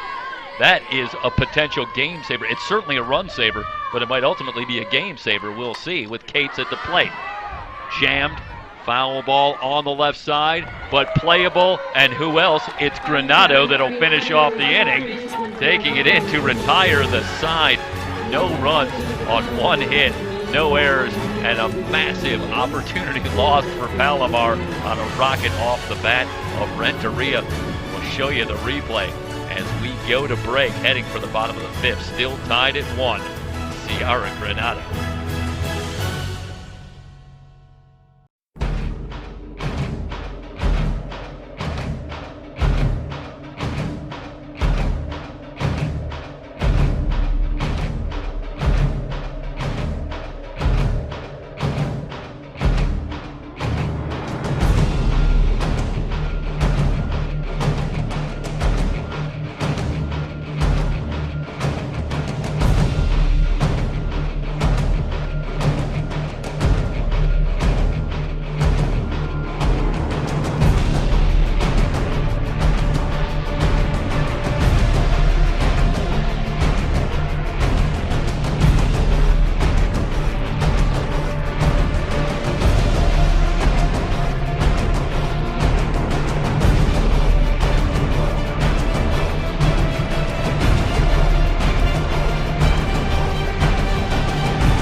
Bottom of the 5th, still tied at 1, thanks to the glove work of Ciara Granado in all likelihood. That a play sensational play at third base to keep it a tie game, and now the Mounties come to the plate with Estrada, Felina, and Halliburton due up. Mount Sac's feeling good right now. When you're able to do something like that, momentum is on your side, so they're looking for a leadoff on right now. Hailing inside for a ball to Estrada, grounded to short, her first time up. The impressive part about Granado being able to do that as well is she dove and then had to throw from her knees. That was a speedy kid getting down the line, and her making that play was just, it was huge. Huen rocks and fires, rise ball outside, 2 balls and no strikes. And is that the kind of thing, is it hard for that not to affect you if you're Palomar at some level where you think, oh, we're that close I think it's taking the lead, and you get it taken away from you, and now you got to go out and play defense and get ready? Yeah, I think it's a little bit of both. Wheeler is the type of pitcher that's able to play with hitters like that. So while Granado made an amazing play and you're bummer that was a missed opportunity, you're also thinking, man, I barreled that ball up. And that was from a kid who had 2 Ks right before that. Yep. So coming down with 2 strikeouts and then being able to barrel a ball up like that, she's going to get another opportunity, probably in the 7th. And, who knows where she's going to feel from there. Off-speed pitch in for a strike to Estrada. We haven't seen Huen fall behind since the first inning, and she's battling here 3-1. She wants to get this first out, keep those Mounties off first base. See if Estrada has the take sign one more time. Swings at this one, drives it to center, but right to Crawford for out number 1. Great at bat by Estrada, watching balls inside, outside, and up, and then taking a pitch down the middle, driving it back. Just not enough to get over that center fielder's head. Caitlin Felina, who moves from designated player to left field. Still in the lineup. Struck out her first time up. Digs in from the left side. Huen ready. Outfield swung around the opposite way for Felina. Slap hitter. Takes the first pitch for a strike. One of the differences between softball and baseball has their DH and usually can just hit, but in softball you can have a DP and an OP. So right now Halliburton and Felina are both in the lineup at the same time, able to switch those positions without even being considered a substitution. Both still in the lineup, both still able to help their team on defense and on offense. Well, the way that baseball's changing rules here over the last few years, you never know what's going to happen. Yeah, maybe they'll catch up to us. How much they might adapt moving forward. Here's the 1-1 to Felina. Oh, don't know where we missed on that. That looked like a good pitch to me. Maybe we'll take one more look. We're at the replay, 2 balls and a strike, and here is that pitch. And a little up and out. Yeah, nice job trying to frame it by Cates, but doesn't get the call. Here's the 2-1. 2 balls and 2 strikes. Catchers do such a good job framing it up, but I feel like umpires have kind of caught on, habituated to that at some deal. You seldom see them get the call. They know what's going to happen now. They're not fooled anymore. Right. Catcher's definitely working, and yeah, you can see sometimes if that ball's too far out, you won't see that catcher frame it too much. Don't want to insult the umpire's eye there. Want to make sure that we're doing what we need to do. Past a diving Robinson and into center for a base hit. Well, it's interesting because I think that's where you see some of the real artistry of when you have a catcher that is so talented at doing it that they can frame pitches without making it seem apparent at all that that's what they're doing. And again, like anything, when you see someone who has a real talent for it, that's maybe where you really get the dividends if you have that player playing for you. Absolutely. What's so interesting about that is some of the best catchers are the catchers that you don't notice. They're going to have limited body movement, not a lot of head movement, keeping that body center. And so they're kind of that unsung hero. The less you see of a catcher, the better they are. Halliburton at the plate, 1 for 2. Homered leading things off, fly to right her last time up. I am really liking that curveball by Huen. I think she'll probably stay there, but remember, Halliburton took that up curveball out of the park, so she's got to make sure she stays down below the belt here with the power of Halliburton. 3rd home run of the postseason. Bunt attempt back to the screen, and Halliburton now in a hole, no balls and 2 strikes. That's that speed of the top 2 hitters. So great to see. That's one thing I love about our sport. A kid can jack a ball out her first at bat, and then in the 5th inning with a runner on, she's trying to drop down a bunt to get 2 runners on. Infield backs off with 2 strikes on Halliburton. Here's the pitch from Huen. Rise ball, snap throw down, but Felina back. Pretty aggressive lead by Felina at first base. Definitely okay to do as long as you're going to come off hard and go back hard, and that's exactly what she did. Hit the dirt. She knows if this ball's on the dirt, batted by Halliburton, she wants to get to second base before Palomar can get that lead out. From a coaching standpoint, what do you tend to tell your catchers about the snap throw? There she goes. There's the break for second. Felina slides in, safe. with a stolen base. You know, it's all about the transfer with that catcher. We got to get that ball out of the glove and into the hand as quick as we can because our bases are only 60 feet apart, so it's going to be tough to throw that runner out. One thing about our program at PCC is I love to steal bases. We had over 120 this year because it is so hard for that catcher to get that ball out and down. So I love the aggressiveness of Mount SAC here with one out to put that runner in scoring position. Now expect Halliburton not to be bunting. You are going to see her try and drive a pitch. Yeah, I don't think we've seen a caught stealing on the weekend so far yet. It's tough. If you choose your times well and you get a decent jump, boy, it takes a perfect throw, perfect footwork, and a perfect throw to really get one out and get somebody out. Well, and it's not just the catcher. You know, your shortstop's moving over, and they're trying to hold their position if a ball is going to get hit. Is it the shortstop covering? Is it the second baseman covering? That runner's leaving on the pitch. So many things come into play. Moving back, it's Zamora making the catch on the play. Felina tags and ends up at third. Now she's going to break for home. Here comes the throw. She's safe. Oh my goodness, watch this replay. That ball gets by.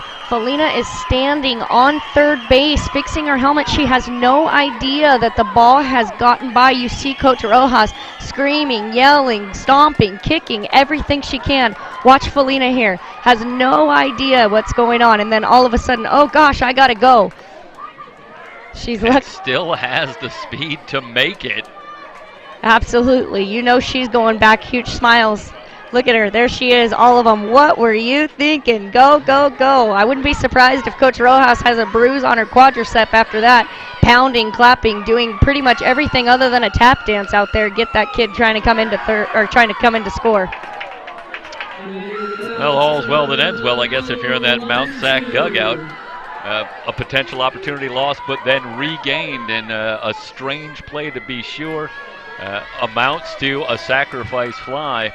And then the extra base taken on the throwing error to give Mount San Antonio College a 2-1 lead here in the bottom of the fifth. Longtree coming to the plate. She is 0 for 1. Fly to left her last time up. The most impressive part about that play, honestly, was the base running by Felina.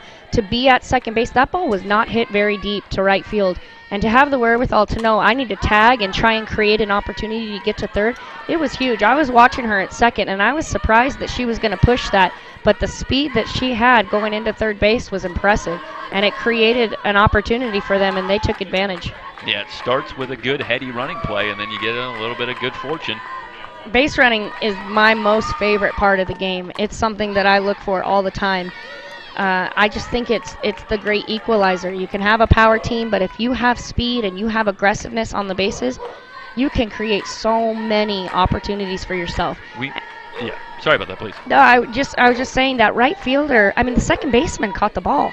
Yeah. Right fielder hit her knees, and for the second baseman to catch the ball and then have a kid tag from second, that throw's not very far. And she knows it's only 60 feet. It's going to take a good throw, just like we were talking about with the steals. It takes a lot for that to happen, for that out to come, and Mount SAC comes away with scoring a run. We talked about it with former said head coach Steve Cassidy, who joined us on the broadcast yesterday, and saying that base running, a fascinating part of the game because so many runs are gained and lost in base running decisions throughout a game, especially over the long haul of a season. And it's a remarkably underrated part of the game that ends up so often playing a huge role in the outcomes of games. Well, yeah, absolutely. Think about what just happened there. We had a base hit, and then from there, not another hit to score. We had a base hit, a steal, a pop-up, and they end up coming away with one run. And for that to happen, that is purely just the speed and athleticism of the Mount SAC Mounties. Longtree, the one hopper gets by Zamora and into right. Longtree safe at first. Wait to see the call. Andrew, is that going to be a... That's a tough play right there. That's a hard hit line drive, but it does go right through the wickets, so we'll be interested to see what they give it. I would think that would probably be an error. Although it's a tough play, that second baseman probably should have come up with that play. So Longtree at first. It looks like they are going to give error there. And now they'll conference up. I think this is a good conference right here. You saw 2 errors in a row, basically. We had the error from the second baseman thrown across the diamond to score. Then the very next hit ball is an error again. This right here is just trying to calm those feelings there, stop the momentum, get Palomar to regroup, and understand that they only have one out to get in this 5th inning.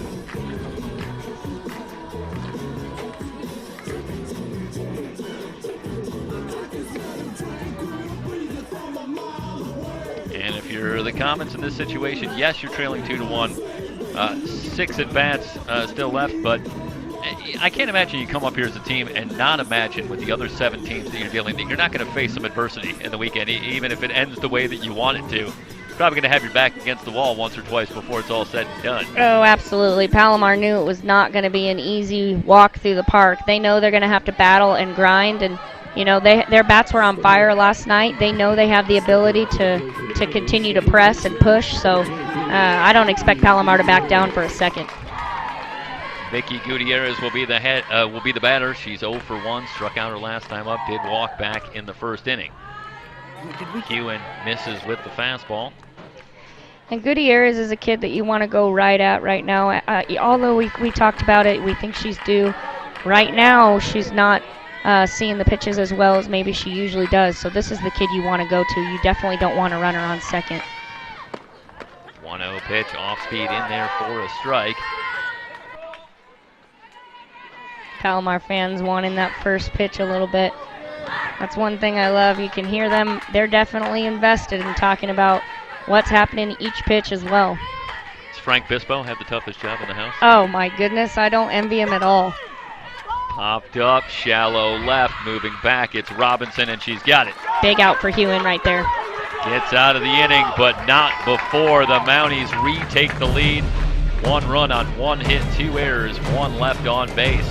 Through 5 complete, Mount SAC leading it 2-1 for Palomar. It's the 3C2A softball championship on SoCalCollegeSports.com.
Heading to the 6th inning, it'll be Huen, Penrod, and Crawford due up against Brianna Wheeler. Now Wheeler with 6 outs to go to lock this one up with the slimmest of margins here at 2-1. Huen would reach safely both her at-bats. If she can get on here, that's what I was talking about earlier. Once you give up that run, this is a big inning for Mount SAC. If they can keep Palomar off the board and then bring Wheeler into the 7th with that 1-run lead, I think this is the key inning right here for Palomar. Trying to get to the top of that order one more time. Foul back to the screen quickly. No balls and 2 strikes on Huen, who's 2 for 2 on the day. Huen seeing a lot of the same pitches she saw in that bases loaded opportunity. Hard, tight. Remember, even though Huen got that base hit, it was still just kind of that fisted ball that went right over Wheeler's head. We'll see here if she goes up with that rise ball. Talking about Fisher and the way she's swinging the bat, Allie Huen is 5 for 6 on the weekend, going back to a 3-hit game last night. Yeah, that's so exciting when she gets to help herself on both sides. She looks like she's seeing the ball well to me as well. She's getting jammed a little bit, but she's still swinging at strikes and picking good pitches to attack. What's the adjustment at the plate when you have a pitcher that wants to work inside to you without giving away the outside corner? You know, that's a great eye right there. You know, honestly, just foul him off and get him out of there. At some point, you're going to get a pitch that you can drive. If you can just keep fouling off those strikes, keeping them out, waiting for that pitch to go, she's probably expecting in, and she's just relying on her athleticism and her training to adjust out. See Wheeler narrowly miss on the outside corner. Huen takes that for ball 2. Hewen's looking here too. The only strikes that Wheeler has thrown to her right now have been inside. So she probably feels a little freer on that outside half. She knows that if it's close, she's going to be able to get a bat on it. But other than that, she's looking in. Rise ball and Huen down on strikes. And there's that pitch that I was talking about. She still works her on the inside half. She knows she wants to stay there, but being able to adjust on that plane and bringing that ball up across her eyes, Huen sees that and looks at it like this is a meatball, and then it just continues to break and causes that swing through for a strikeout for the leadoff out. Here's Penrod, 2 for 6 on the weekend so far. A couple of hits yesterday in the offensive explosion against San Jose. Swings through a breaking ball, no balls and a strike. The impressive thing about Wheeler is every inning she goes out, I expect to see a certain pitch, or I expect her to work something, and she comes back and she completely surprises me. It's frustrating a little bit to see her so good. I expected to see a lot more changeups, and now she's working rise ball. There was a changeup there for a beauty of an 0-2, but I think we're going to see more rise balls this inning. And you know, as a batter, how do you work against that rise ball changeup? It's got to be maddening. She's scattered 5 hits over 5 1/3, and she's got a 2-1 lead. Here in the 6th inning, that one just misses outside. A ball and 2 strikes to count on Penrod. That must just be part of Penrod's routine, that little shuffle step towards the dugout, because if it's not, I think Coach Kraft is going to tell her, stop walking over there like you struck out. There we Off go. the end of the bat, and it'll drop in for a base hit. So Penrod with her 3rd hit of the weekend, first one today.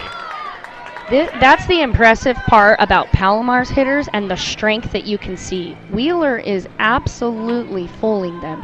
They are off balance when they are making contact. The hardest hit ball so far has been Fisher's double. Other than that, they are out on their front foot, but Palomar's so strong that they are able to still get that ball to fall. And it is impressive, and probably a little frustrating for Wheeler. She knows she hit her spot. She knows that's where that pitch wanted to be, and that ball still falls in. Perfectly placed, and Crawford now 0 for 2. Tried to bunt her way on last time up. No matter what here, we want to see that runner on first to second base. Big swing from Crawford on the first pitch, and it's back to the screen. No balls and a strike. 1 out and Penrod at first. Got some more awaiting on deck. I'd expect Penrod to take a pretty aggressive lead here. You look at that shortstop. She's not playing straight up. She's playing a little closer to second base. They do not want Penrod at second base with 2 outs. Rise ball high. Penrod's able to take a pretty aggressive lead at first because Gutierrez is up right now. Gutierrez does not want that sneaky bunt to be dropped, so it kind of frees the runner up at first base a little bit, and I think that's why we see our shortstop creeping over towards 2 a little bit. I see Diavola moving closer up the middle from the shortstop spot, high and inside, 2 balls and a strike on McKenna Crawford. Same thing we talked about earlier. Crawford is going to see probably a lot of pitches on the inside. Mount Sac wants this ball hit to the left side of the infield. They want to be able to turn 2. They want to be able to get that lead out at second. A runner on first with 2 outs isn't going to hurt them. A runner on second with 2 outs is a little bit more of a hairy situation. Good fastball from Wheeler evens the count at 2 balls and 2 strikes. Well, no bunt attempt, and now we're not likely to see one. No, and I don't expect that we'll see a changeup here either. I don't think that they want any sort of slow-rolling ground ball or any little pop bloop that's going to fall in. I think we're going to see more rise ball or more hard stuff. On the inside corner, called strike 3. Crawford goes down. Yeah. Out number 2 of the inning. I think Crawford probably thought this pitch was a little bit in, She may not have thought that this pitch was crossing that plate, but with 2 strikes, she's got to come through.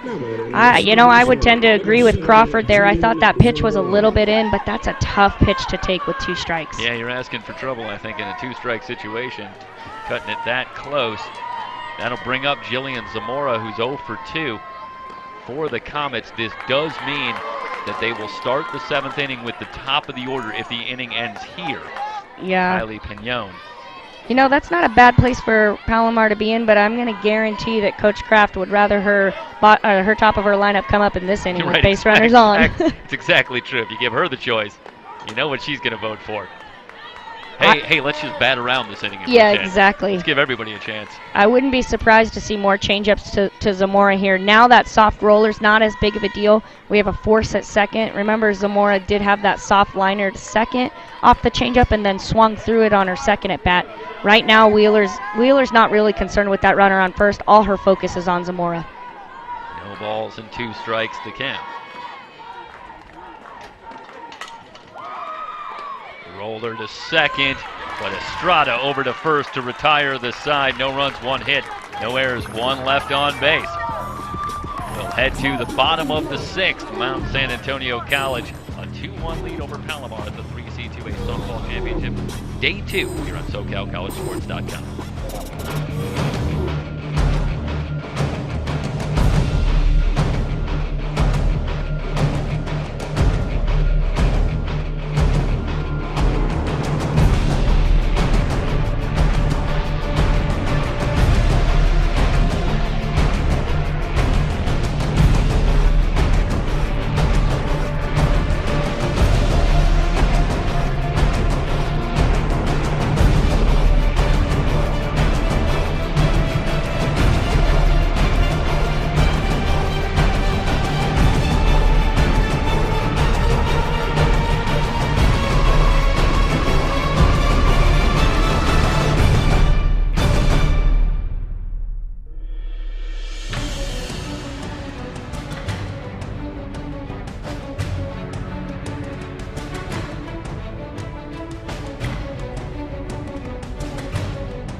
Bottom of the 6th inning, and while we can look ahead to Palomar on the top of the order in the top of the 7th, needing 1 run, becomes a very critical inning for both these teams here in the bottom of the 6th. And if you're Palomar, you got to keep it right here.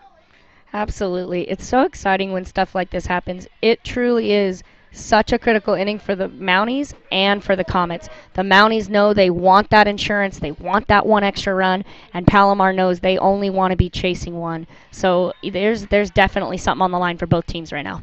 Huen misses with the first pitch to Trujillo, who's 0 for 2. Popped up, trying to bunt back in the 1st, and struck out in the 4th. I'm hoping Huen comes right back with a strike here. She started out last inning getting behind batters. She wants to try and jump ahead, stay against these Mount SAC hitters. Rise ball well high, 2 balls, no strikes to count on Trujillo. Huen knows as well this leadoff out is really, really crucial. She's looking like she's being a little careful. I'd like to see her pound the zone a little bit. 2-0 pitch inside. Trujillo way out in front now. 3 balls and no strikes. She's 1 for 5 on the weekend. I wouldn't be surprised to see Trujillo take till she gets 2 strikes. We'll see. Same thing. Huen knows that they don't want that leadoff runner on, but Mount SAC definitely wants it. So we'll see how Rojas goes through this. In there for a strike. Yeah, Trujillo in the cleanup spot, 17 extra base hits on the season, including 5 home runs. So with the wind blowing out to looks like about left center right now, there's still some danger here for Allie Huen. I don't think you could just groove one. No, absolutely not. Trujillo's looking for 1 pitch, and if she does, expect a big cut. There it is. comes up empty. Full count for Jessica Trujillo. That was a great cut, great pitch. All around, just good softball right there. Trujillo gets to swing a little freer now. She knows that this ball is probably going to be in the zone. She's not expecting up. She's not going to expect too far out. I bet you she's looking for a pitch to drive. Called strike 3. Huen comes all the way back to get the strikeout on Jessica Trujillo. That curveball comes up a little bit just on the outside corner. Same thing as we said with Palomar. 2 strikes, you got to protect that pitch. That'll bring up Sierra Granado. She's 1 for 2, a base hitter last time up, but may have arguably one of, if not the critical play in the game so far in the field. A sensational play, robbing an extra base hit from Palomar, and now a clean single to left.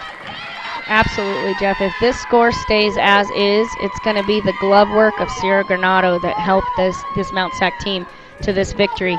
And now barreling that ball up in the 5-6 hole has an opportunity for 1 out.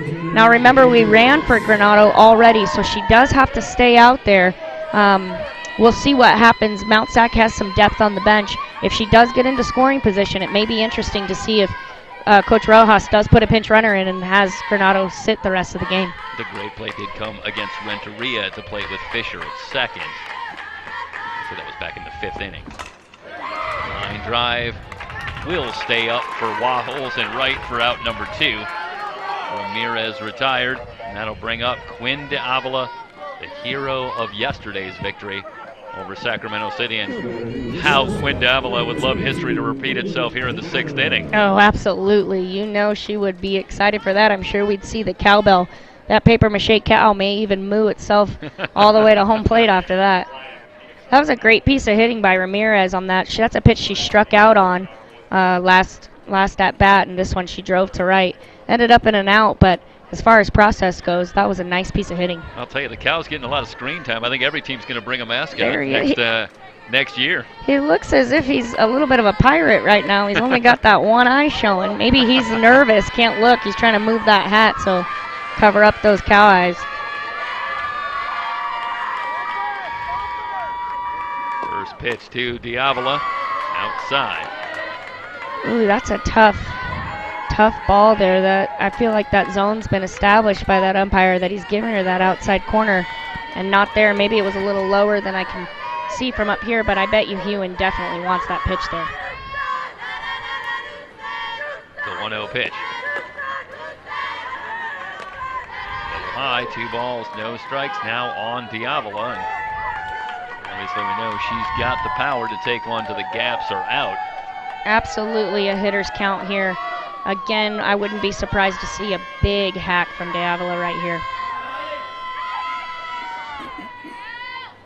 Here's the pitch from Huen. That misses low. Well behind de Avila.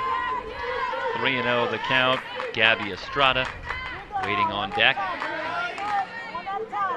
We'll see if Coach Rojas gives de Avila the green light on 3-0. I'm going to assume she's taking, because we want Granado at second base with 2 outs. And there for a strike. Taking all the way. It does seem as you watch Huen, especially today, that more so than some of the other pitchers that we've seen that have had such outstanding regular seasons, she does work from behind in the count a little more often. Is there a measure of comfort? She misses outside here, a confidence in her stuff that she can afford to kind of be a little bit fine with her pitches? Yeah, she looks like she's being a little careful, but at the same time, I think credit to Mount Sac hitters. They are doing a good job not chasing that pitch. She's working on nibbling those corners, and Mount Sac's just not biting. If a team is a little bit more of a free-swinging team, we may not see her working from behind so much. So credit to the Mounties and their discipline at the plate. That'll bring up Gabby Estrada. 0 for 2, grounded out and flied out. But an opportunity here. Base hit to the outfield might give the Mounties what could be a huge insurance run. First pitch popped up, back toward the screen. And it's Fisher that will take it to retire the side, heading to the 7th inning. Top of the order, 2 up for Palomar. They need a run to keep it alive, 2-1 as we head to the 7th.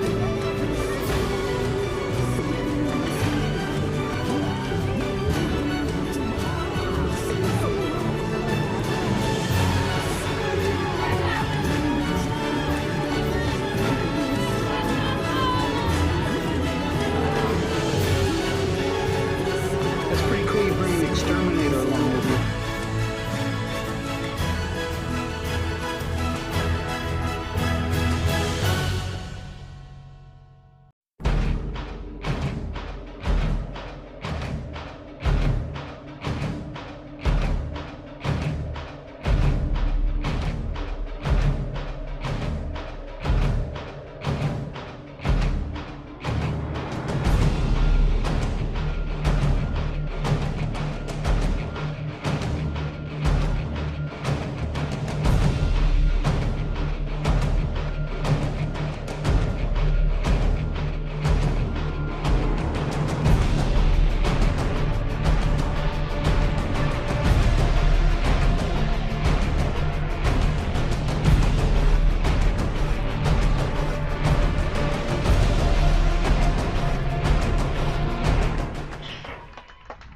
Brianna Wheeler back in the circle, and she will go to work on Kylie Pignon, followed by Megan Waholt, and then Sarah Fisher.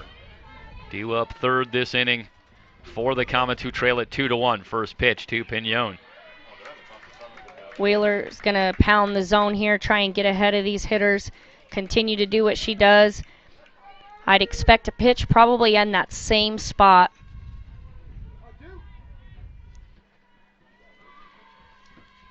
Three for 7 is Pignon on the weekend. Change up low and away, a ball and a strike. You could tell Wheeler was trying to hit that spot again, just didn't have enough on that change. Probably going to stay on that outside half. If she does come in, it'll be hard in on her hands trying to get her jammed. Here's the 1-1 pitch. Fouled away. Now Pignon down in the count, a ball and 2 strikes. I'm not positive, but I think Wheeler's only fallen behind on 1 or 2 hitters. And I think the only walk she's given up is the one she did on purpose. Yeah, to Sarah Fisher as I'm looking through. She is pounding the zone, and she's doing a great job on the mound. Yeah, it's interesting as Pignon hits this one into center for a base hit. Comets with a leadoff hitter aboard in Kylie Pignon.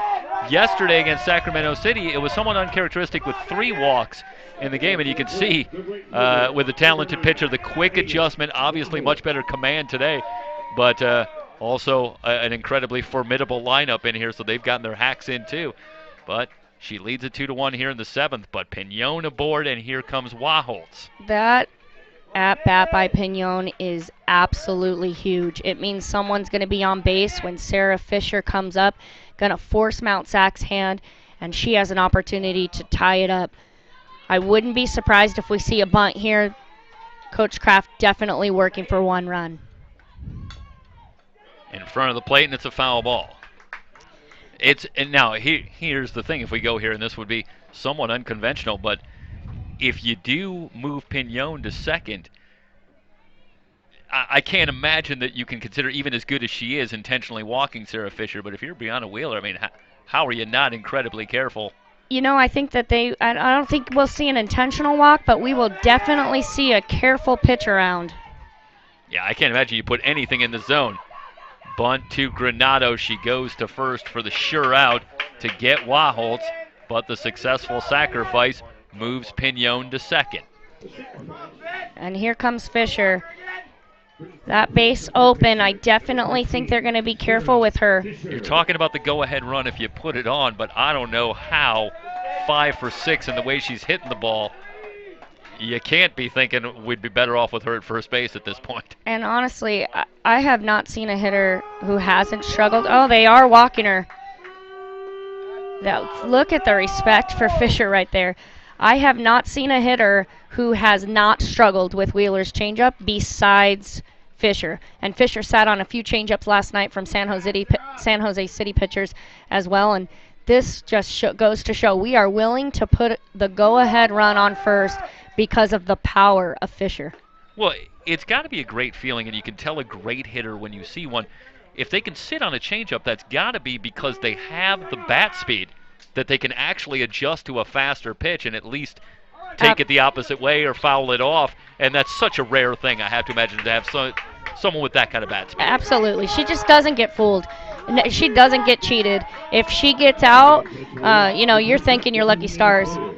Back to Renteria, though. Remember, she's the one who had that shot down the line to Granado.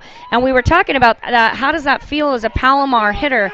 And honestly, if she can think and stay processed on that and remember, I had a good piece, she's got to feel good right now. And they've got great speed on the base pass with Pignon and Fisher at second and first.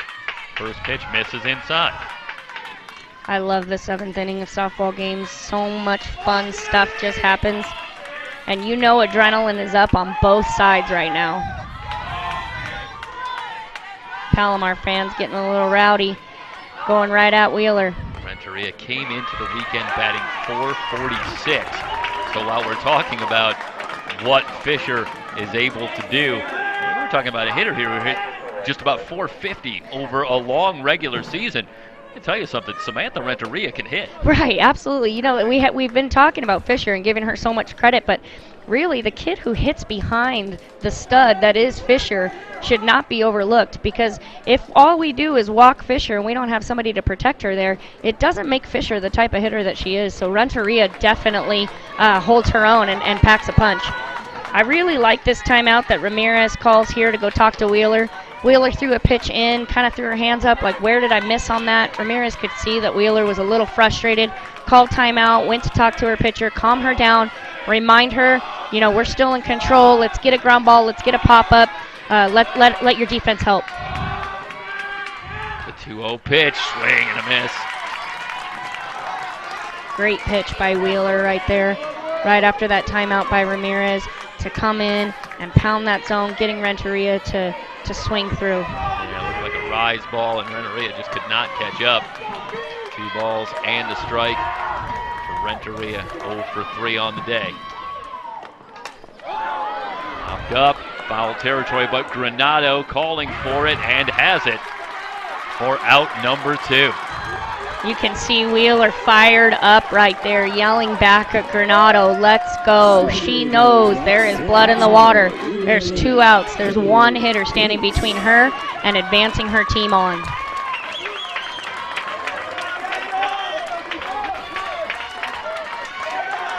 Kendall Cates is that batter, 0 for 3, a couple of pop-outs and a strikeout. But going back to last night, Cates took 1 out in the 2nd inning. Looking for a repeat there as she comes up with a big swing and miss. No balls and a strike. Looks like Wheeler just reached back and threw that one. Kind of a challenge. I'm going to throw it as hard as I can. Let's see if you can touch it. 0-1 pitch, high and tight. Go ahead. No, please. Same thing. I expect to see this pitch a lot on the inside half. They're not going to want these Palomar hitters to get extended, so if they can get that bat through, they need to work on not getting jammed, meeting that pitch out in front. There it is.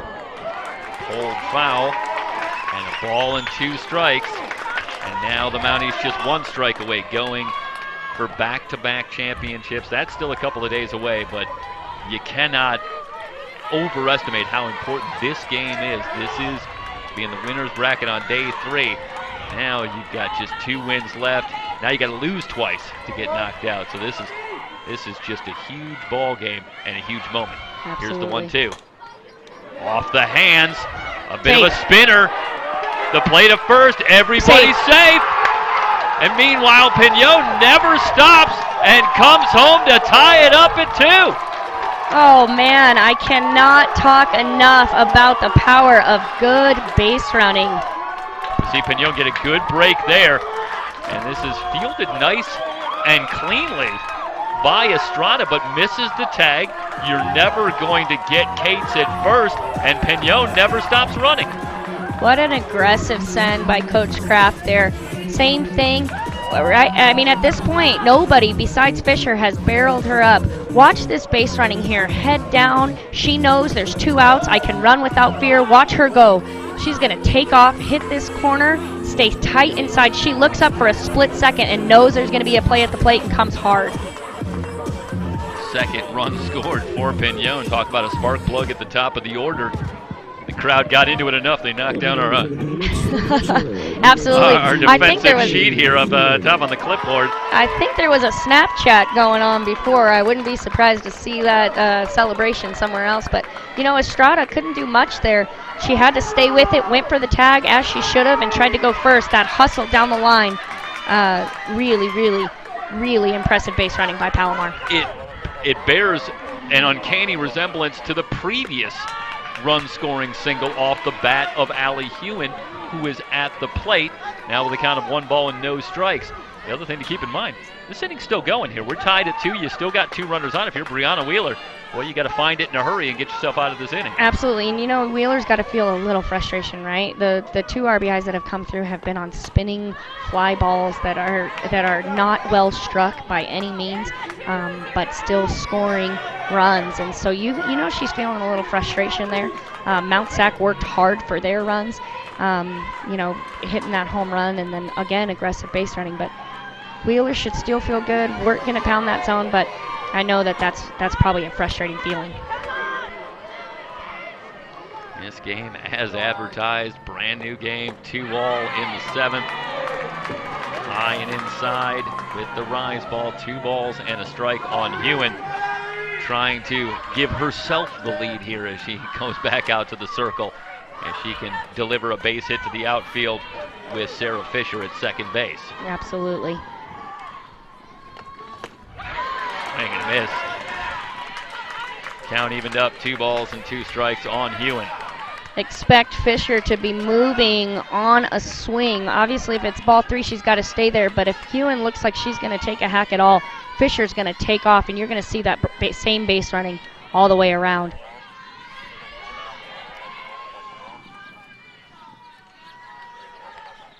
The 2-2 pitch. Pop back to the screen.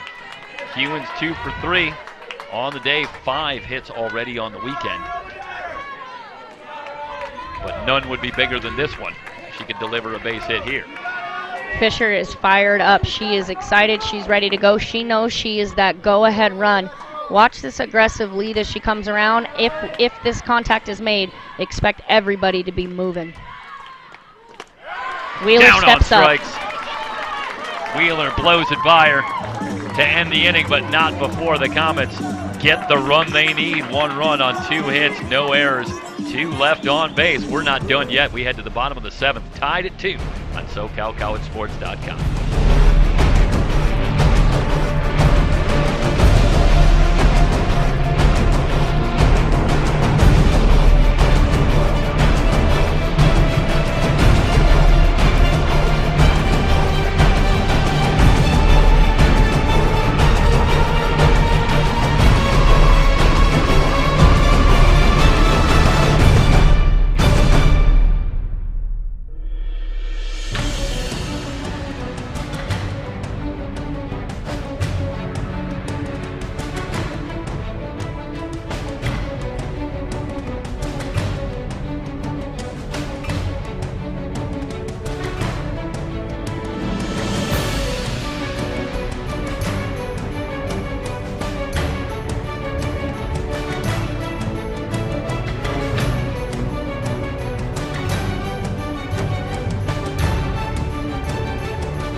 Bottom of the 7th. It'll be Felina, and then the top of the order, Halliburton and Longtree. So, listen, everything that applied to Brianna Wheeler in the top of the inning, that goes for Allie Huen too now. Here she gets a tough assignment here. Starts with Felina, but then Halliburton and Longtree, Gutierrez if anybody reaches. Absolutely. These two teams are mirroring each other a little bit. It's kind of eerie. They're getting out of situations, putting themselves in situations. Right now, Mount SAC, all they're wanting is to get that lead off on base.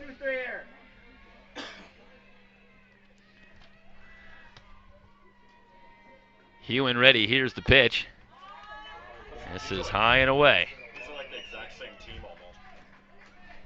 So many similarities, and you go back to last year, and it was a one-run game on Championship Sunday at Mount San Antonio College, a game that Palomar led, trying to force the one-game decider.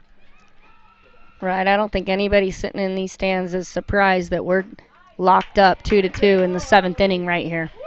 Pitch in there for a strike.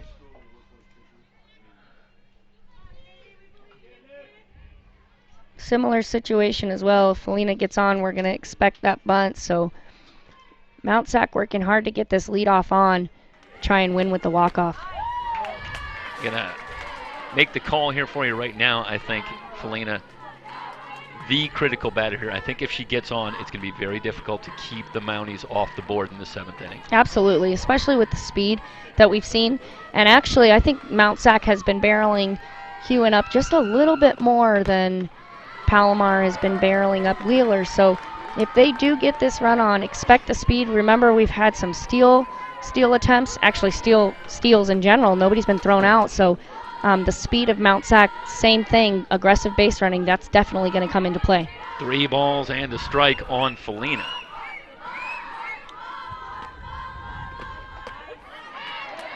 Nice pitch. Yeah, nice pitch by Huen right there. She definitely doesn't want to walk this kid.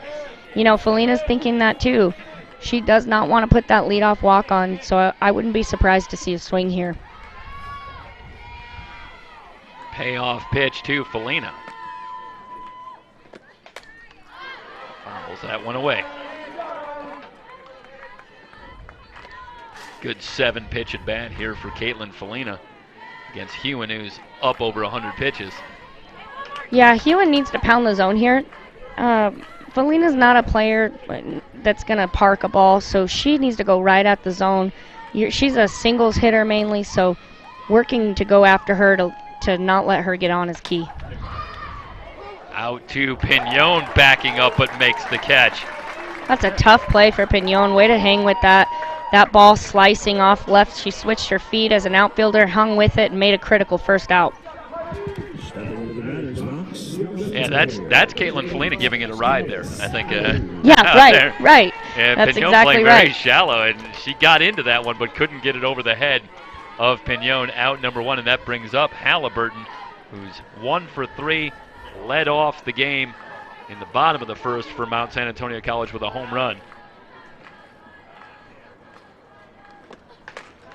Swing and a miss. That was a rocket fire pitch right there. Huen really just rearing back and throwing that, challenging her again on that outside corner. Remember, that's what she's been working Halliburton on and got her the last time, so I wouldn't be surprised to see her go there again. Continues to work that outside corner. And again outside, this time a ball. Ball and a strike on Halliburton. That's a nice spot there. Working a little farther out against Halliburton, not wanting to come into that zone. That's the best part when Huen can get ahead of this batter. She's able to try and go a little farther out, trying to get these Mount SAC hitters to chase. Huen allowed just 4 hits, 2 walks, over 6 1/3 innings. You consider that the first 3 hitters reached, and after that she has really settled down nicely, allowed the unearned run in the 5th inning. Yeah, both pitchers have done a really good job of challenging the other hitters. And really it's the defense that's given those runs to each of the opposing teams. A ball, 2 balls and 2 strikes. The count on Halliburton. Longtree waiting on deck.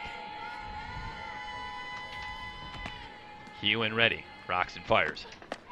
Got her. Just like a little drop on that ball, if my guess is right. Sure did. Look at this pitch here. Huen just says, that catcher demands it. Huen comes up, try it. No, I got to look at that. I think good action on it, but that was right back to the fastball. And it's interesting seeing Huen mix speeds a lot in this game, more so than I remember, but now the pressure on the line. Yeah, absolutely. She's rearing back and firing, going right after the hitters, and that'll bring up Longtree. Longtree does have a home run on the weekend. It came yesterday in the win over Sac City. First pitch in there for a strike. Well, when you think about both pitchers in the circle here going in, they're number one starters for these teams, but boy, it raises the stakes even more because, again, the loser of this game goes right back to work. And I don't know if Huen or Wheeler, if you can go right back in the circle, it's not out of the question, but it'll be a long day and it's going to really hurt your chances moving forward in the tournament. Absolutely, and playing against Fullerton, who won the game earlier today. Fullerton's got a potent lineup as well and also a great pitching staff. Yeah, and two great pitchers. Yeah, absolutely. So whoever loses this is going to have an uphill battle. Lined, but right to Robinson. That'll do it for the seventh. 3 up, 3 down, 7 innings, not enough. We're heading to extras, tied at 2. It's the 3C2A Softball Championship, Day 2 on SoCalCollegeSports.com.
Top of the 8th inning.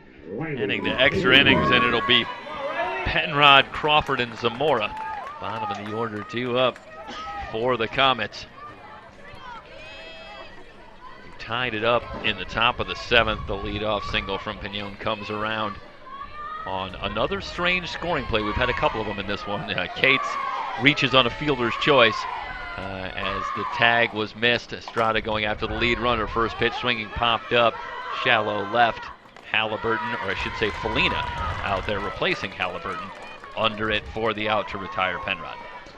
Yeah, I would expect nothing less from this game. This game is going to be won on base running or a home run.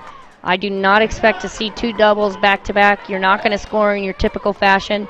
This is a complete pitcher's duel, so the winner of this game is either going to park it or get by on something the defense gives them. And there's a lot of candidates on both sides for exactly that as Crawford stands in and takes a ball.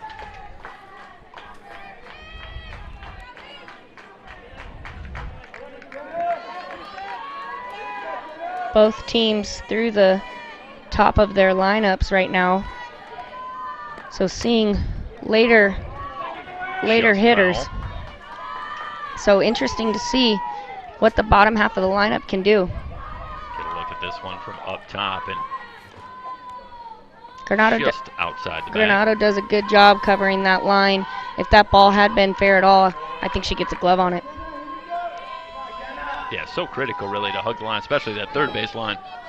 And it goes with a pitcher with a change-up pitcher that throws one so effectively like Wheeler does. Absolutely. Certainly got to be right on that line, and Granada positioned well. And Wheeler's working Palomar mainly on the inside half, so there's going to be a lot of stuff to that left side. Like we talked about, if they can barrel, it's going down the left field line. If not, it's going to be those little flares that we've seen from Palomar today. 2-1 the count on Crawford.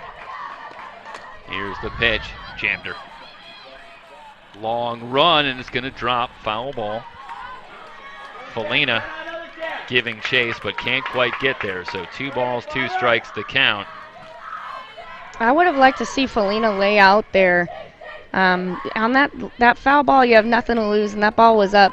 Maybe it was farther than it looked from up here, but I thought maybe she had a shot to make an out on that play. Well, I nearly raised the point and how prescient it would have been. With Granado hugging the line third, is there a tendency to move the left fielder over down the line as well to try and challenge a ball down the line as Crawford goes down on strikes? Yeah, I think she'll probably play a little more straight up, but you do expect any of those balls that go up like that to be foul, so you can run without fear there, because even if it lands and you miss it, nobody's advancing on the bases, so taking a shot at that is what you should be doing. Zamora 0 for 3 in the game. Changeup in there for a strike. Zamora has seen a changeup in each one of her at-bats, unable to do anything with it. I think that might be the first one that Wheeler started her with, but I wouldn't be surprised to see another changeup in this at-bat to Zamora. On the outside corner, Zamora in a hole now, no balls and 2 strikes. Well, such an important game. Any chance we will see at what point does Wheeler or Huen come out of the circle? How long does it have to go? I think that, again, as we've seen these teams mirror each other, you're going to see that coaching staff mirror each other as well. I don't think Wheeler's coming out if Huen's in, and I don't think Huen's coming out if Wheeler's in. I think you're going to see them go the distance. This game is critical, and especially if you do lose it, you have to go in and face the Fullerton. You're going to want to do everything you can, have all guns firing, and I think the aces are going to stay in. Just outside. The temptation, of course, also to keep them in, because if you do win, you get the full day of rest. So, it's a bit of a gamble. Absolutely. But if you're thinking positively and thinking we're going to win this one, now, you get the full day of rest, and obviously both able to come back tomorrow. And Wheeler has thrown the majority of the innings for Mount Sac all year, so. Zamora with a 2-out base hit. Zamora fired up at first base, yelling at her dugout, "Let's go." She knows how important that is. Again, like we talked about, it's not going to be back-to-back doubles. It's going to be those little squibbers or a home run, and I don't think we're going to see a home run for Pinon right here. So we're looking to try and get 2 runners on and see what they can do. If we did see one, it'd be the first all year. Yeah, there it is. Something of a rare sight, though, as we've talked about. Pinon still with 27 extra base hits on the season, with the 11 triples, swing and a miss, and the count, no balls and a strike. Wheeler's probably feeling still pretty good here still, even with a runner on with 2 outs. Like you said, Pinon not a big home run threat, so she knows she can go at her, trust her defense, and if we need to, they have that force out at second base, so it kind of equalizes the speed of Pinon going down the line. A hard hit ball, force out at second, isn't too scary for Mount Sac out there right now. 1 ball, 1 strike on Pinon, 2 for 4 today, 4 for 8 on the weekend. Reaches out and chops this one to first. Easy play for Gutierrez. She'll handle it herself to retire the side. No runs on 1 hit, no errors, 1 left on base. We're heading to the bottom of the 8th. Palomar and Mount Sac tied at 2.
bottom of the 8th inning.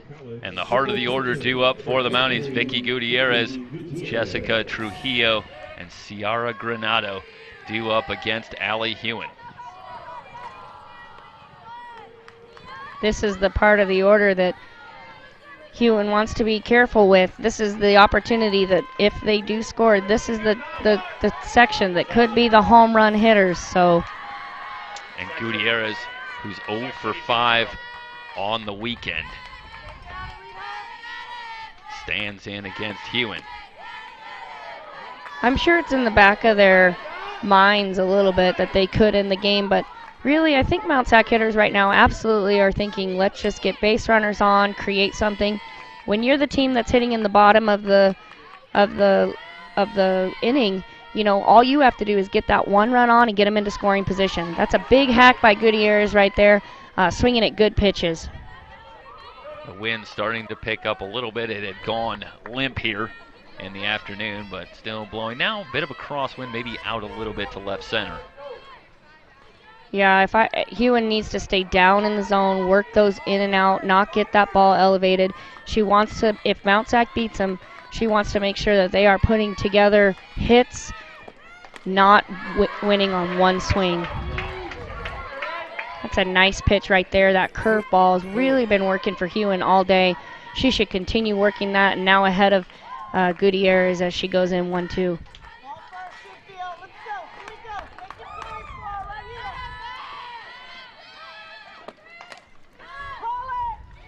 Shallow center.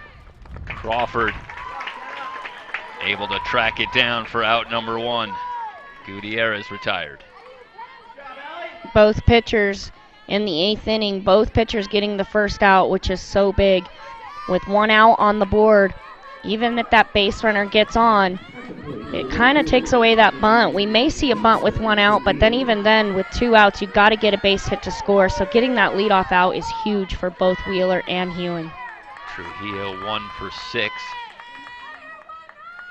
for the championship so far. Again into shallow left. This one's going to drop in. Pignon with a little bit of trouble, but able to corral it and hold Trujillo to a single. That's a scary play in left field right there. We almost get to a point where she gets to advance to second and take away that bunt opportunity, but that's nice hustle by Pignon to get it. And also second baseman Zamora keeping that ball in front. That's not an easy throw coming in from left field, and her dropping to her knees to make sure that doesn't get by and keep that runner at first base.